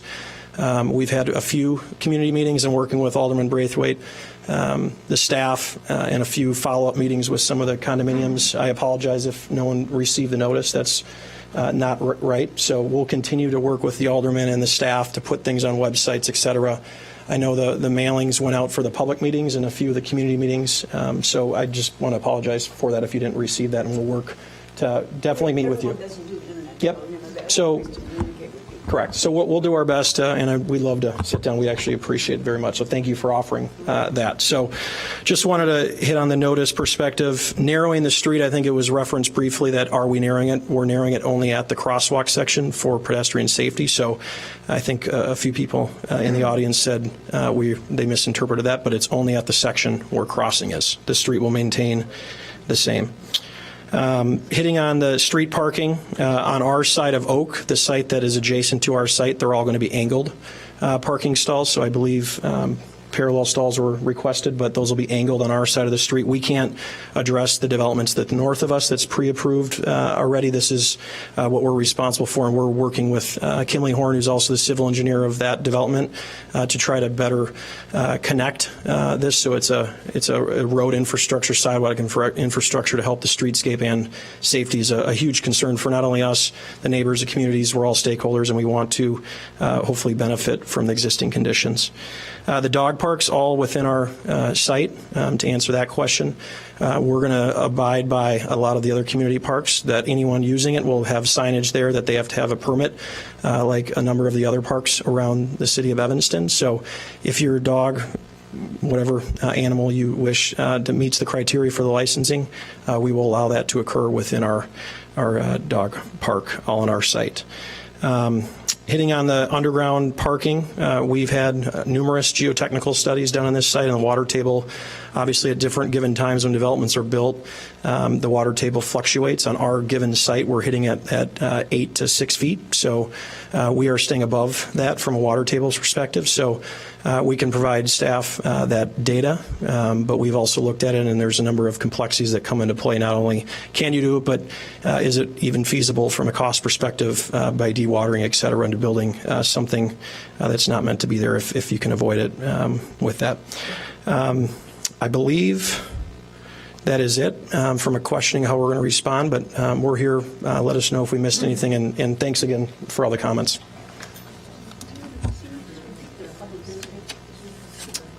Oh, yes, maybe I missed one. They're announcing 2-bedroom units. We do have 2-bedroom units, so the data from a aging population of 55 plus, many of those are single occupant households. Not all. We don't restrict. We offer small, medium, large of 1s, studios, and 2 bedrooms. So from a percentage perspective, our studios are about 15% of the unit mix. 1-bedroom small 1-bedrooms are about 15%. Medium 1-bedrooms are about 23%. And large 1-bedrooms are about 15%. Those range in size from about 600 to about 778 per unit. Looking at 2 bedrooms, we have 15% of those on the smaller side, and then 8% on the larger side. So our goal is to attract a number of renters at all different points in their life, qualifying individuals per the fair housing at 55 plus. Our average unit size is 818, so we will be providing 2 bedrooms. And then lastly, we've worked very diligently with staff. We offered our original proposal with the alderman to put all of the affordable components in a fee proposal. We worked with the alderman. The goal was to put as many of those on site. So we've actually, by allowing flexibility within that, we offered a code compliant or a allowable fee ownership, but we also converted with that to the goal to have flexibility with AMI, area median income, for different thresholds, to put all 17 on site. So that was working with a lot of the feedback that we were achievable and still maintain a site and development that can make sense from our perspective. We also worked with staff, working with a local lender in the area to propose why we can't put all of it at 50 and 60 if they want them all on site. So I believe staff's working with Ms. Flax on that and can follow up with the data, just like a number of other developments in the area. So our goal is to provide affordable units on site. We are doing it. We're working with some of the initiatives in the area to try to satisfy that, and we're proud to say that we're putting all 17 on site. 50% of those, at least 50%, will be set at 50 and 60. The remainder will be at 80. So if you look at percentage-wise, one of our proposals started at 120, and we've worked diligently to get that closer to rent levels that are satisfactory to a number of the community members. So we're strong believers, and we are proud to say we're putting them all on site. So thank you. All right, thank you very much. I'd like to just give one more opportunity for commissioners to ask any questions, if they would, either of people who have testified or of the petitioner. Is there, before we close the session? Commissioner Halleck. I've got a question for the applicant. There's been a lot of comments about guest parking, visitor parking, caretaker parking. In your calculation for how many parking spaces you provided, And based on your experience with what a senior living project like this would require for resident parking, how much of that total parking would be for guests or visitors? Thank you. That's a great question. So the studies that we've done, we look at it from a few perspectives, what we're seeing with our partner in various projects throughout the country. We're also looking at what we see from a market rate, non-age restrictive perspective, and then also the transit urban nature of this site, walkable. So the way we view those studies from the slide that I referenced previously, we look at it from periods of time because it's not all going to be peak periods, everyone parking there at the same time when the staff's all on site, et cetera. So that those ratios include visitors, and it includes staff, and it includes this demographic. We view our staff to fluctuate right around 6. Are they all going to drive to work? No. One may even live on site. Some may commute via train, bus, walking. So we pride ourselves in hiring local too. We want these people to view this community as the amenity, and that's why people want to live here and why we want to develop in Evanston. So our goal is to have a number of people here working that are natives of Evanston, if they fit the criteria. So there's a number of things that go into play, but rough math, 6 people will be on staff. And all those figures of visitors, staff, and the aging demographic, not all of them have cars. They're primarily one-bedroom and small studio units. And of this age and studies we've worked with KLOA, the ITE for senior in the 85th and the peak period is right around 112, and we're providing 27 above that. Now, I would say we're more conservative. This is a rental community, as you guys are all aware. We have to renew leases annually, and we have to make sure we're keeping our tenants happy and not having the same congestion problems versus purchasing and then moving on and never worrying about it. So I would say that we're very stringent. That's why we're providing more than code. We actually did a number of analysis of parking facilities within the area in Evanston that you can also pay to contract park if in the event there was ever a problem. We don't anticipate there is, but there's a number of options to satisfy issues from that.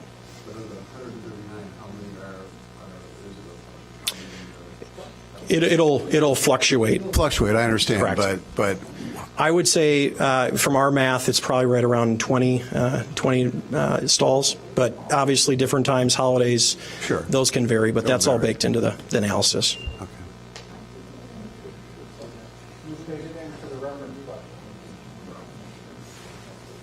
Did I miss one of your questions? Someone mentioned I can answer. I'm going to invite Louie Abuna from KLOA to analyze that. The question was, did the parking or traffic analysis include a weekend on a Sunday? Yeah, the speed study, if I heard the question, that did cover Sunday. The city laid out those 2 counters for a whole week, so it was inclusive of a Sunday and Saturday. As far as our traffic study, the study focused on the peak hour periods, the rush hour traffic, which typically occurs on a weekday. So we looked at the morning rush and the evening rush. Traffic on Sundays is normally low. The activity from this development will be low. So, since we showed that the impact during the rush hours on a weekday will not be significant, our expectation would be the same thing on weekends and Sundays.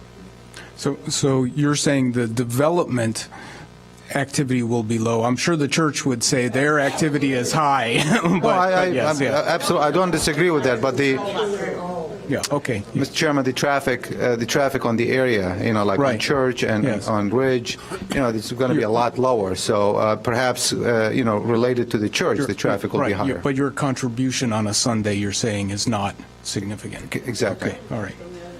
There was also, sorry, before you sit down, I think there was also another question from the church about, there was a slide that showed the various uses, and I don't know if it was parking or traffic, so there was a question about that. Yeah, the intent of that slide is to do a comparison between our proposed development and what potentially could be developed on the site in lieu of what we're proposing. Go back to that slide. Oh, is it back or forward? So, Mr. Abuna, I think the question just is there going to be any of these other developments or uses in this development? The answer is no. Okay. There we go. Thank you.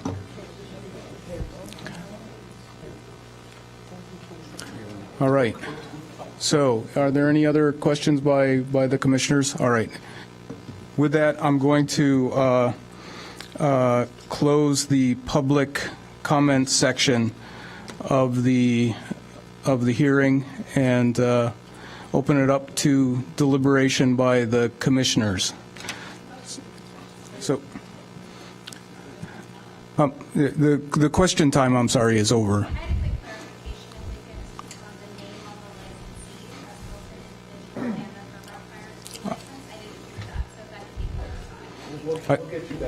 Yeah.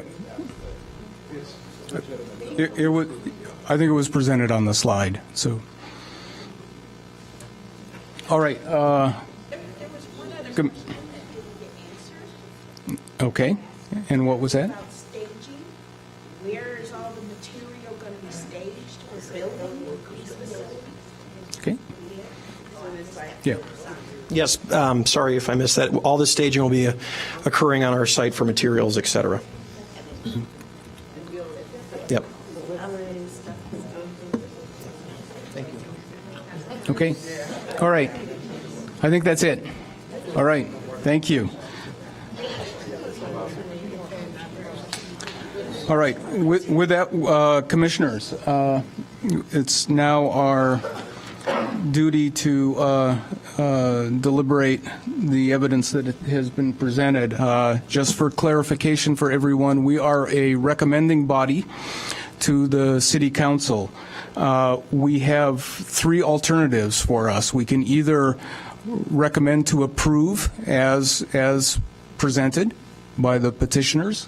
We can recommend to approve with any modifications that we might come up with ourselves, or we can recommend to deny the application. So those are our three choices. So with that, I'm going to open it up to the commissioners. And if someone doesn't start out, I will start pointing at people.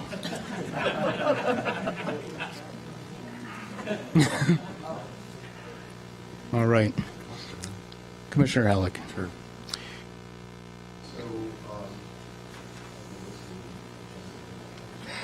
Listening attentively, and I think that, as is always the case with these projects, everyone has a valid point. But I think our job is to look overall at these projects, and these are private developments, and there could be many things on this side. I happen to think that this use is very appropriate for this location. And it's also, and I also believe that the density and the height is appropriate, and the reason is because this is close to downtown. We want to make Evanston a walkable city. This reinforces that. These people will be living very close to downtown, and I think it's a perfect location for the idea of making the city more walkable. I think the traffic, my opinion at least, is that the traffic from a over 55 building live in the city of Evanston, where there's public transportation and you're close to the downtown, is going to be minimal. So I don't see the traffic as being that much of an issue. The applicant has added public parking spaces on the street. That may not be enough to handle all the guests, but it's not enough now. It will never be enough. So I don't see how that problem can really be solved with this development. I guess the only this may seem minor, but I'm the one that raised the issue of the architecture and the facades in this building. I don't think it works with the sort of the classic architecture, modern or traditional, doesn't matter. But I don't think Evanston has very good architecture. I don't think this facade is it. I think the playfulness is, I would describe it as chaotic and arbitrary, and so I guess my opinion would be to approve it with the idea that there could be some modifications to the facade.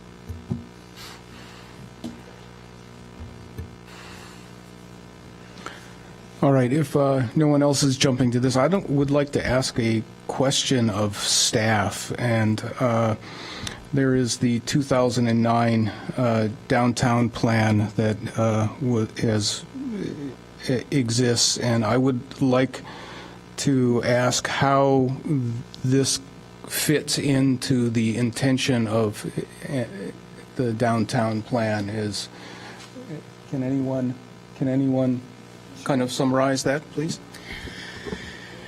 The project fits well with the 2009 downtown plan. As far as the use goes, it fits in well with the downtown area. It is a use that encourages walkability and visiting other uses in the area.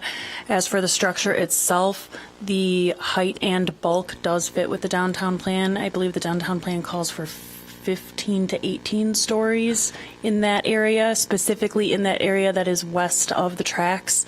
So it is right in that range. Right.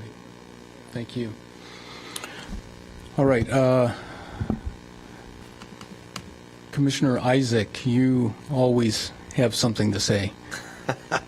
I do.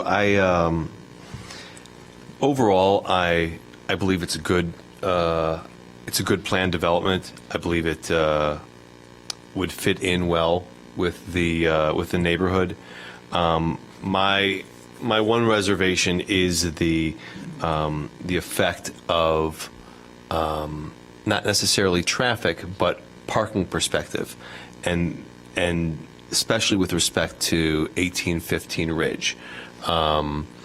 We've as a body, I believe, recommended 1815, and it was approved by the City Council. And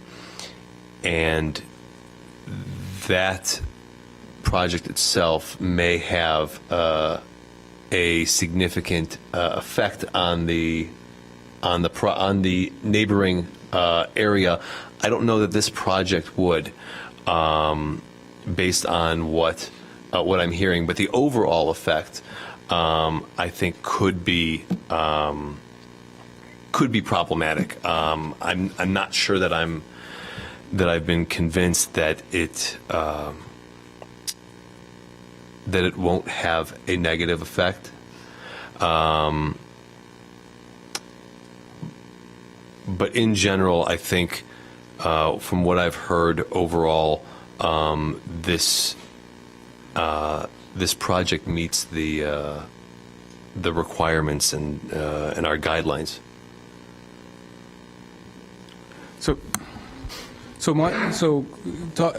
Talking about parking, I think one of the main concerns was that the parking is for caregivers and people who come in and out on a daily basis in order to serve the people that are here, and I think that got to Commissioner Halleck's concern was how many are visitor parking spaces. Now, is there anything that we could somehow, that we could help to assure that this does not, I'm going to step back and say, I don't think it's this development's burden to correct all the problems that are existing in the area. I agree right? with that. So, I all right? absolutely agree with so, that. Yes. But by the same token, they should not contribute to it, I believe. So is there something that may happen that could help to ensure that there is, a balance between that there are no more people who are visiting the site, causing greater congestion? Well, you know how I like to come up with ideas that are completely outside the scope of this body and the meetings. But the Metra tracks at Oak and is it Oak and Clark? That's the intersection, the L intersection that we've been talking about. Those tracks are block pedestrian access to a significant amount of parking literally just east of there. You got the open air lot where the farmers market occurs on Saturday mornings, and then I don't know the name of the parking garage, but it's the large Maple Street parking garage. It would seem to me that a structural fix that is beyond the scope of this developer, or something that we would impose upon any private owner, would be to explore opening up a pedestrian walkway from one side to the other to allow access to something that would, parking garage would otherwise be 3 or 4 blocks away. But again, outside the scope of this. Likewise, outside the scope, might the Sienna project and the city enter into negotiations for parking permits, reduced parking permits at the Maple Street garage? I know it's a few blocks away, but it would be cheaper than running something that would be cheaper than feeding a meter 2 hours. How would we can't do anything about that on this commission, but I would think that it's something worth exploring.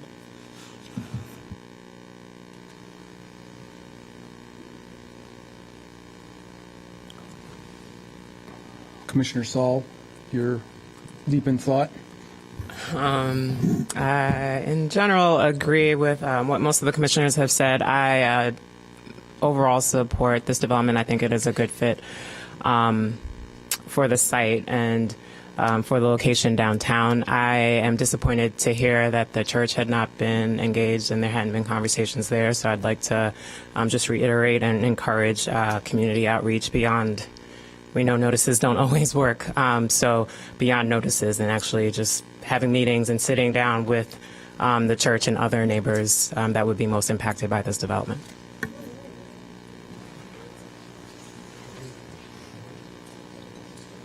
Anyone else ready to say something? Commissioner Pagozzi? No, I asked the question in our first meeting about the potential caregiver parking, and it was addressed a month ago.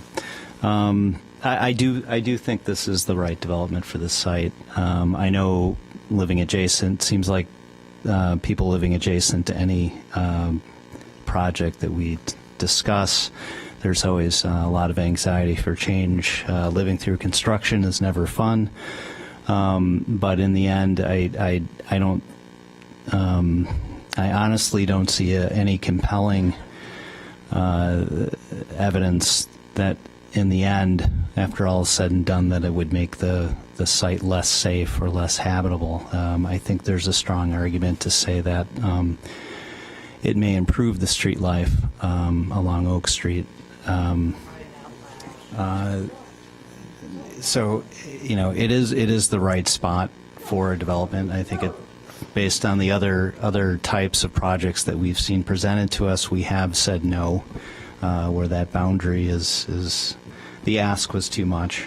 So, I don't, we take this very seriously. We listen to all the evidence. There are a lot of things that are brought up before us, like a maintenance of traffic plan, that are just clearly out of our realm.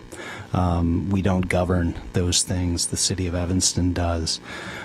We have to really, our focus is very limited in terms of interpreting whether or not within our recommendation based on experience and hearing the facts that are presented before us, if any project brought before us is, if there is a reason not to believe that it doesn't comply with our conditions of approval, and I think that this project does.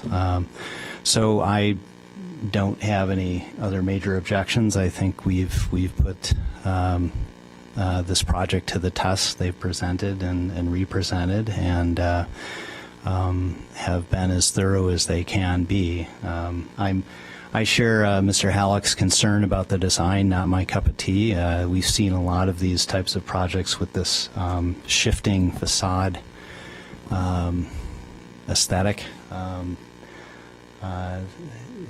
It's a fad, but it will, the project seems to be, the quality seems to be generally good, well planned out for a difficult site. Not easy to develop a triangular site this way, but I think they've done a very good job in filling out the footprint of the podium and providing a tower that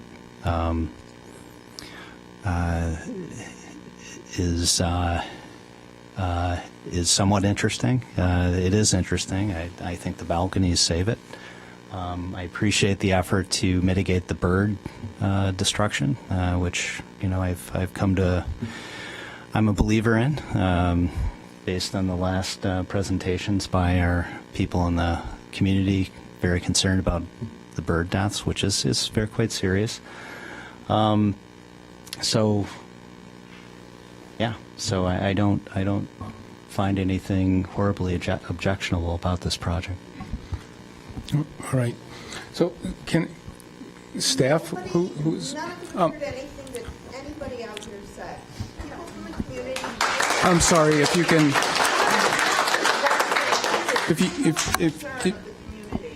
if you can please be respectful of. I think you So- all need to be respectful of the community. So can I ask who has put this on? Put the downtown plan diagram up? Is this you? Yes, this is included in the staff presentation. There's Okay. a question about the height, and it does refer right. in this You diagram can to the help. west core. Okay, so summarizing the site is in the far corner here, and that is what, the DC1, or what's the designation of that? It's in sub-area G, the west core, which in the downtown plan calls for between 15 stories and 18 stories in height. Okay, all right, very good. All right, Commissioner Goddard, we haven't heard from you. Yeah, I don't have anything more to add to what everybody else has said. I think this is a good use of this site. Excuse me, I was very quiet Yes, during your if- presentation. I would appreciate if you would can't be if you can't quiet. be respectful, I'm going to have to ask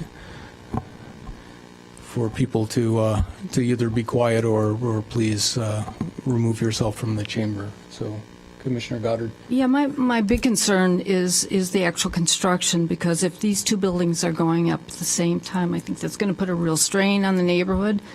And I would hope that the city could kind of oversee this so there's not an undue burden to the residents. But other than that, I think it's a definite need for the community. I think there isn't anything like it around here now. I think it'll see success, and I'm happy to support it. All right. As my own opinion is that that I have to agree that it is an appropriate development for the site, and it is not the burden of this development to fix all the inherent problems of the location. I am very concerned about the traffic and pedestrian safety, but I think that is inherently there anyway, and I don't see that this development is adding to that problem. That it is a truck thoroughfare is a problem, and that is, in a more general context, the traffic planning of the city, in my opinion, and not the cause of this development.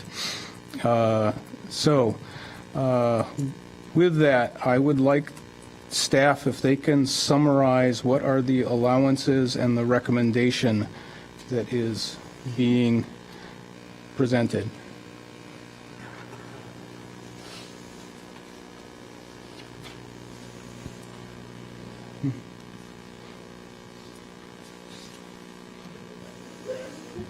So the To you. slide in front of you speaks to the requested site development allowances.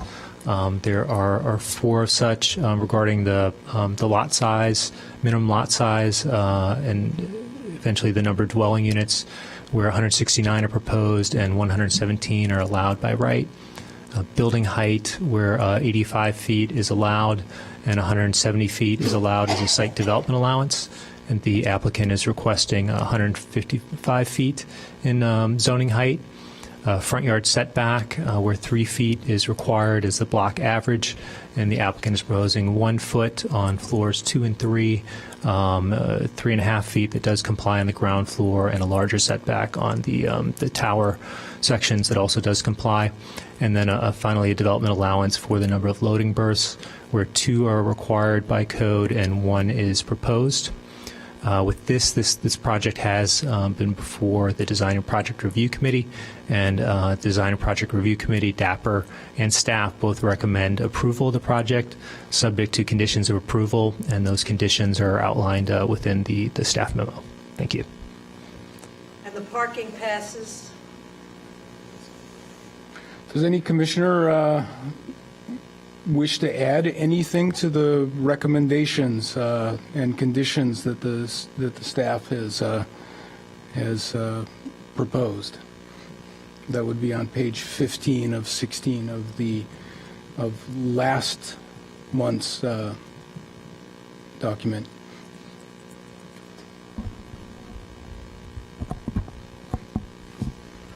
All right, so there are no motions to add or subtract. So I'm going to ask, is there a motion? Yeah, I'd like to move that we approve this project with the allowances that were proposed. But I'd like to move that we approve it, because I don't want to let this one go, with 2 modifications. One of them is that the developer and the architect work with some members of this commission on the facades.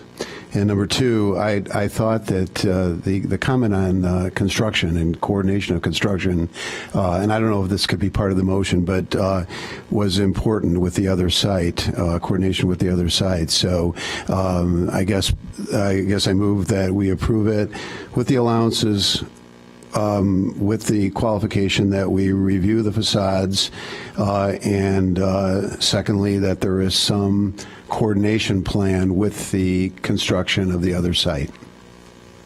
Is there a seconding? Are you sure you want to conjoin your 2? Your addition with the... Shouldn't do that? I don't think so. Okay. That's why I asked if there's any additions or subtractions that you would like to recommend. Okay, So- let me just exclude the second one and include the first one, which is I move to approve the project with the allowances, with the modification that that the developer and architect work with some of us to improve the facades. So I believe that the process is outlined, that they are to go before the DAPR committee, which has, and you can please chime in on this, but that is the purview of DAPR, is my understanding, for the aesthetic. Which is the Design and Appearance Review Commission. Design and Appearance Review Committee, so. That's correct. It has been before DAPR for a recommendation on the plan development. If this development were to be approved by the City Council prior to issuance of a building permit, it would need to return to DAPR, substantially looking at how similar the project is to what was approved, but there is room for design changes within that at DAPR. All right, and the second, I believe, one of the qualifications was submission of a construction logistics plan. Is that true, or an approval by? Sure. To add that, one of the conditions, recommended condition number 2 is that the applicant shall agree to a construction management plan prior to building permit issuance. This is a standard condition that would be put in the ordinance if this project were approved.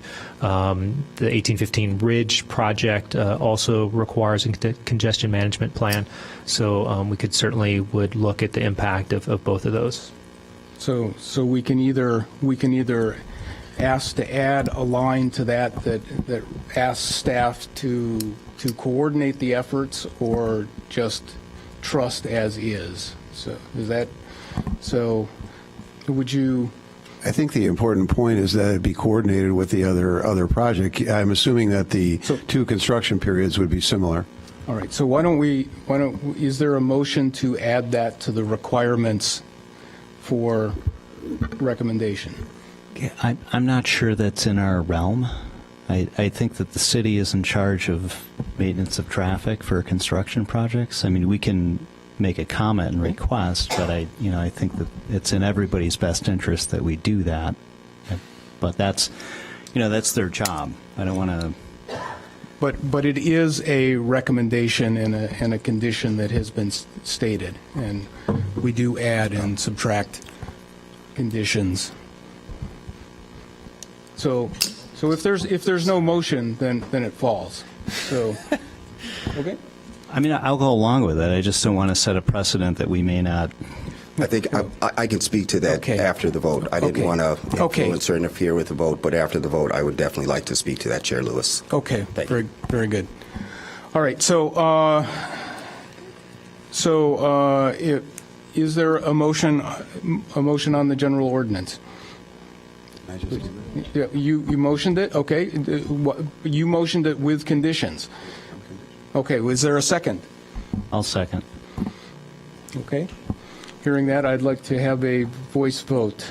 It's been moved and seconded. Sorry. Roll call. Yes. Well, you want a summary of what the addition The additions was? are, yeah. All right. Can you please summarize your motion? Yes. Yes. Okay, I agree that it would be approved with the allowances stated, with the modification that the exterior facades will be reviewed with the appropriate evidence to the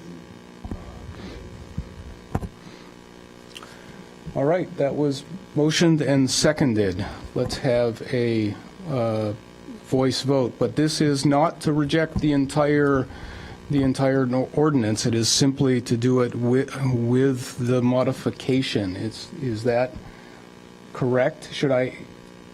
Legal counsel, are we approving the entire ordinance, or is it possible to go? It's not, Mario Tredo, Assistant City Attorney. It's not the approval of the entire ordinance. You're making a recommendation again to City Council.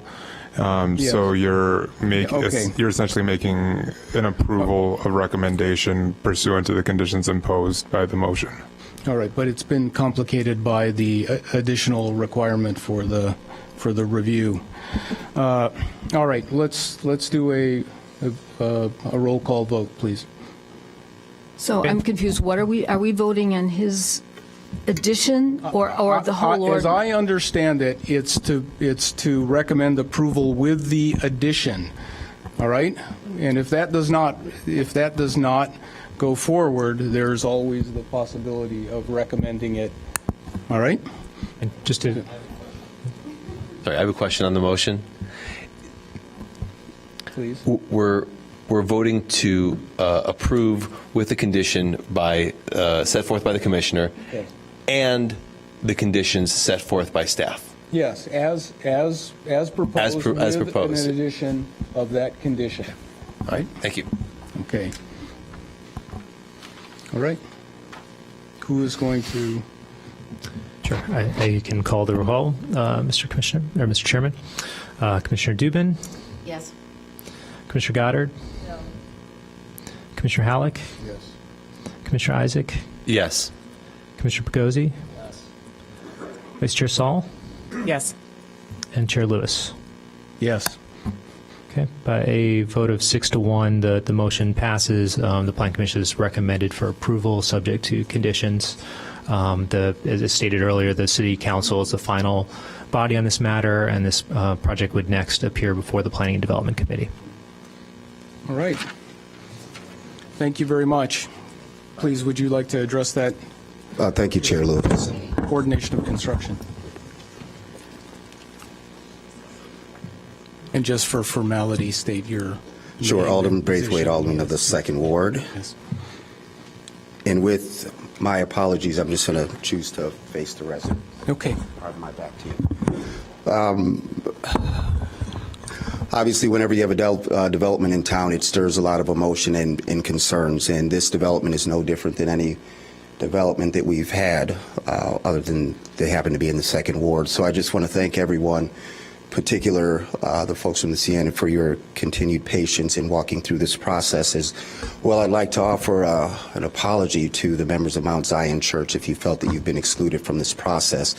We still have several more public meetings throughout this, and typically just based on my work schedule, it's difficult to make it to these meetings. I typically don't appear or get involved until it comes to City Council, but every time there is a development or something, I do try to focus on those that are most impacted. So again, my apologies for the oversight. I will own a piece of that. I just want to make it clear to everyone present that took the time to stay, and I hope that you share this message that, not only did our staff take notes for you all, we've had a couple of meetings where the issue of the parking, the speed of the trucks, the congestion, shadows, and density is something that we will still continue to pay attention to as we move through this process. The issue of affordable housing is something that continues to be a challenge in the city of Evanston. And one of the things that I think it's important to clarify with this project is, and the developer and our staff has stated that this developer did comply 100% with our ordinance. And one of the things that I think, or I hope and pray that you will all appreciate, unlike the other project, when you look at the affordable range, because I always like to explain to people, affordability is relative to who's actually paying for it. And with this project, the affordability range, please correct me if I'm wrong, for the range between 50 to 80 will range anywhere from $700 to $900 for the seniors that would live there, up to 10. So the benefit to that is any senior, and I'll use family members that I know, the average senior will get a Social Security check from $700 to $1,200.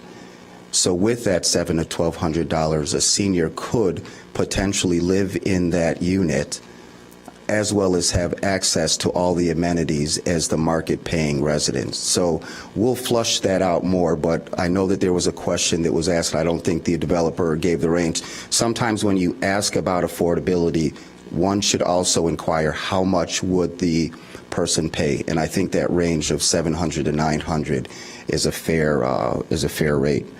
We'll continue to pay attention to the safety of the seniors, both in both buildings as well as our disabled communities. I spoke to Pastor Skurlock, and for those of you that were around for the 1800 Oak project, I think we had a total of maybe 5 or 6 meetings at your church. And I'm asking again, would you please open the doors of the church to where the issues that were brought before the commission? I would love to be able to do a joint meeting with both developers where we're looking and paying very close attention to the construction schedule, number one. In addition to that, we'll address the public benefits. One of the things that came out of our meeting with the folks from Sienna was the possibility of changing the time frames of the parking meters. So obviously with the impact that it would have with a church, I think that it's important that we involve all the stakeholders in the area. I'm trying to think if there's anything else. At the meeting, I think I'm going to ask the developers to come with the specifics in terms of how this project will expand our tax base, just given the fact that we recently had a referendum that increased the tax base for all of the residents in Evanston. What will the contribution be for the project? In addition to that, I would like for you to outline how many jobs would potentially be created, and then actual breakdown of the cost for units. So in my conversation with Pastor Skurlock, I hope to have these joint meetings preferably before we come before P&D. And Scott, when is that? When is the first date? Potentially would be April 23rd. April 23rd. Okay.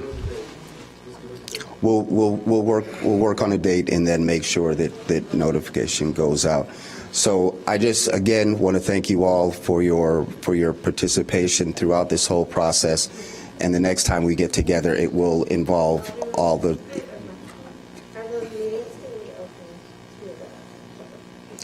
Yes. It is. Yes, it is. Yes, it is. Okay. All right. I believe there was Thank you. one more question okay. from one of the few. All due respect to the planning commission, Alderman, and Sir. this meeting, we had the vote, and I think that there was one consideration that one of the commissioners raised about the coordination of these two buildings going up. Yes. together. And I believe a point was still left on the table that the city and the police department and those who handle these things are going to come up with something where we wouldn't have these two buildings going up at the same time. So I mean, And I didn't hear anything said about that. well, so and pardon me, so thank you for raising the question. It gives me an opportunity to clarify. That's what I said. I'm hoping to have a meeting at the church, similar to what we did with the 1800, with both developers there at the same time, to talk in detail about the construction schedule. Well, it's supposed to be a safety issue that the planning commission does not take anything, take any consideration with the motion, because there was a two-point motion with putting the recommendation forward with the facade being changed, as well as the building, perhaps the two buildings not going up at the same time, which will present a horrendous problem for all the people who live around there in that area. So I would think that the city, police department, fire, ambulances, and all the other things that have to be done when you have two buildings going up, I think that should be taken care of. Yes, yeah. Was that April? Yeah. Thank you very much for your comments. All right. Thank you, Alderman Braithwaite. Thank you very much for the time. All right, that concludes the hearing of 18 PLND 0005. Is there any other business? Excuse me, if you can just be patient for a little bit while we finish the meeting, okay? Is there any other business? All right. So is there any public comment about issues other than what we have just heard? Do I have a motion for adjournment? So move. Moved and Second. moved Goddard, seconded Pagozzi. All in favor? Aye. All against? Unanimous.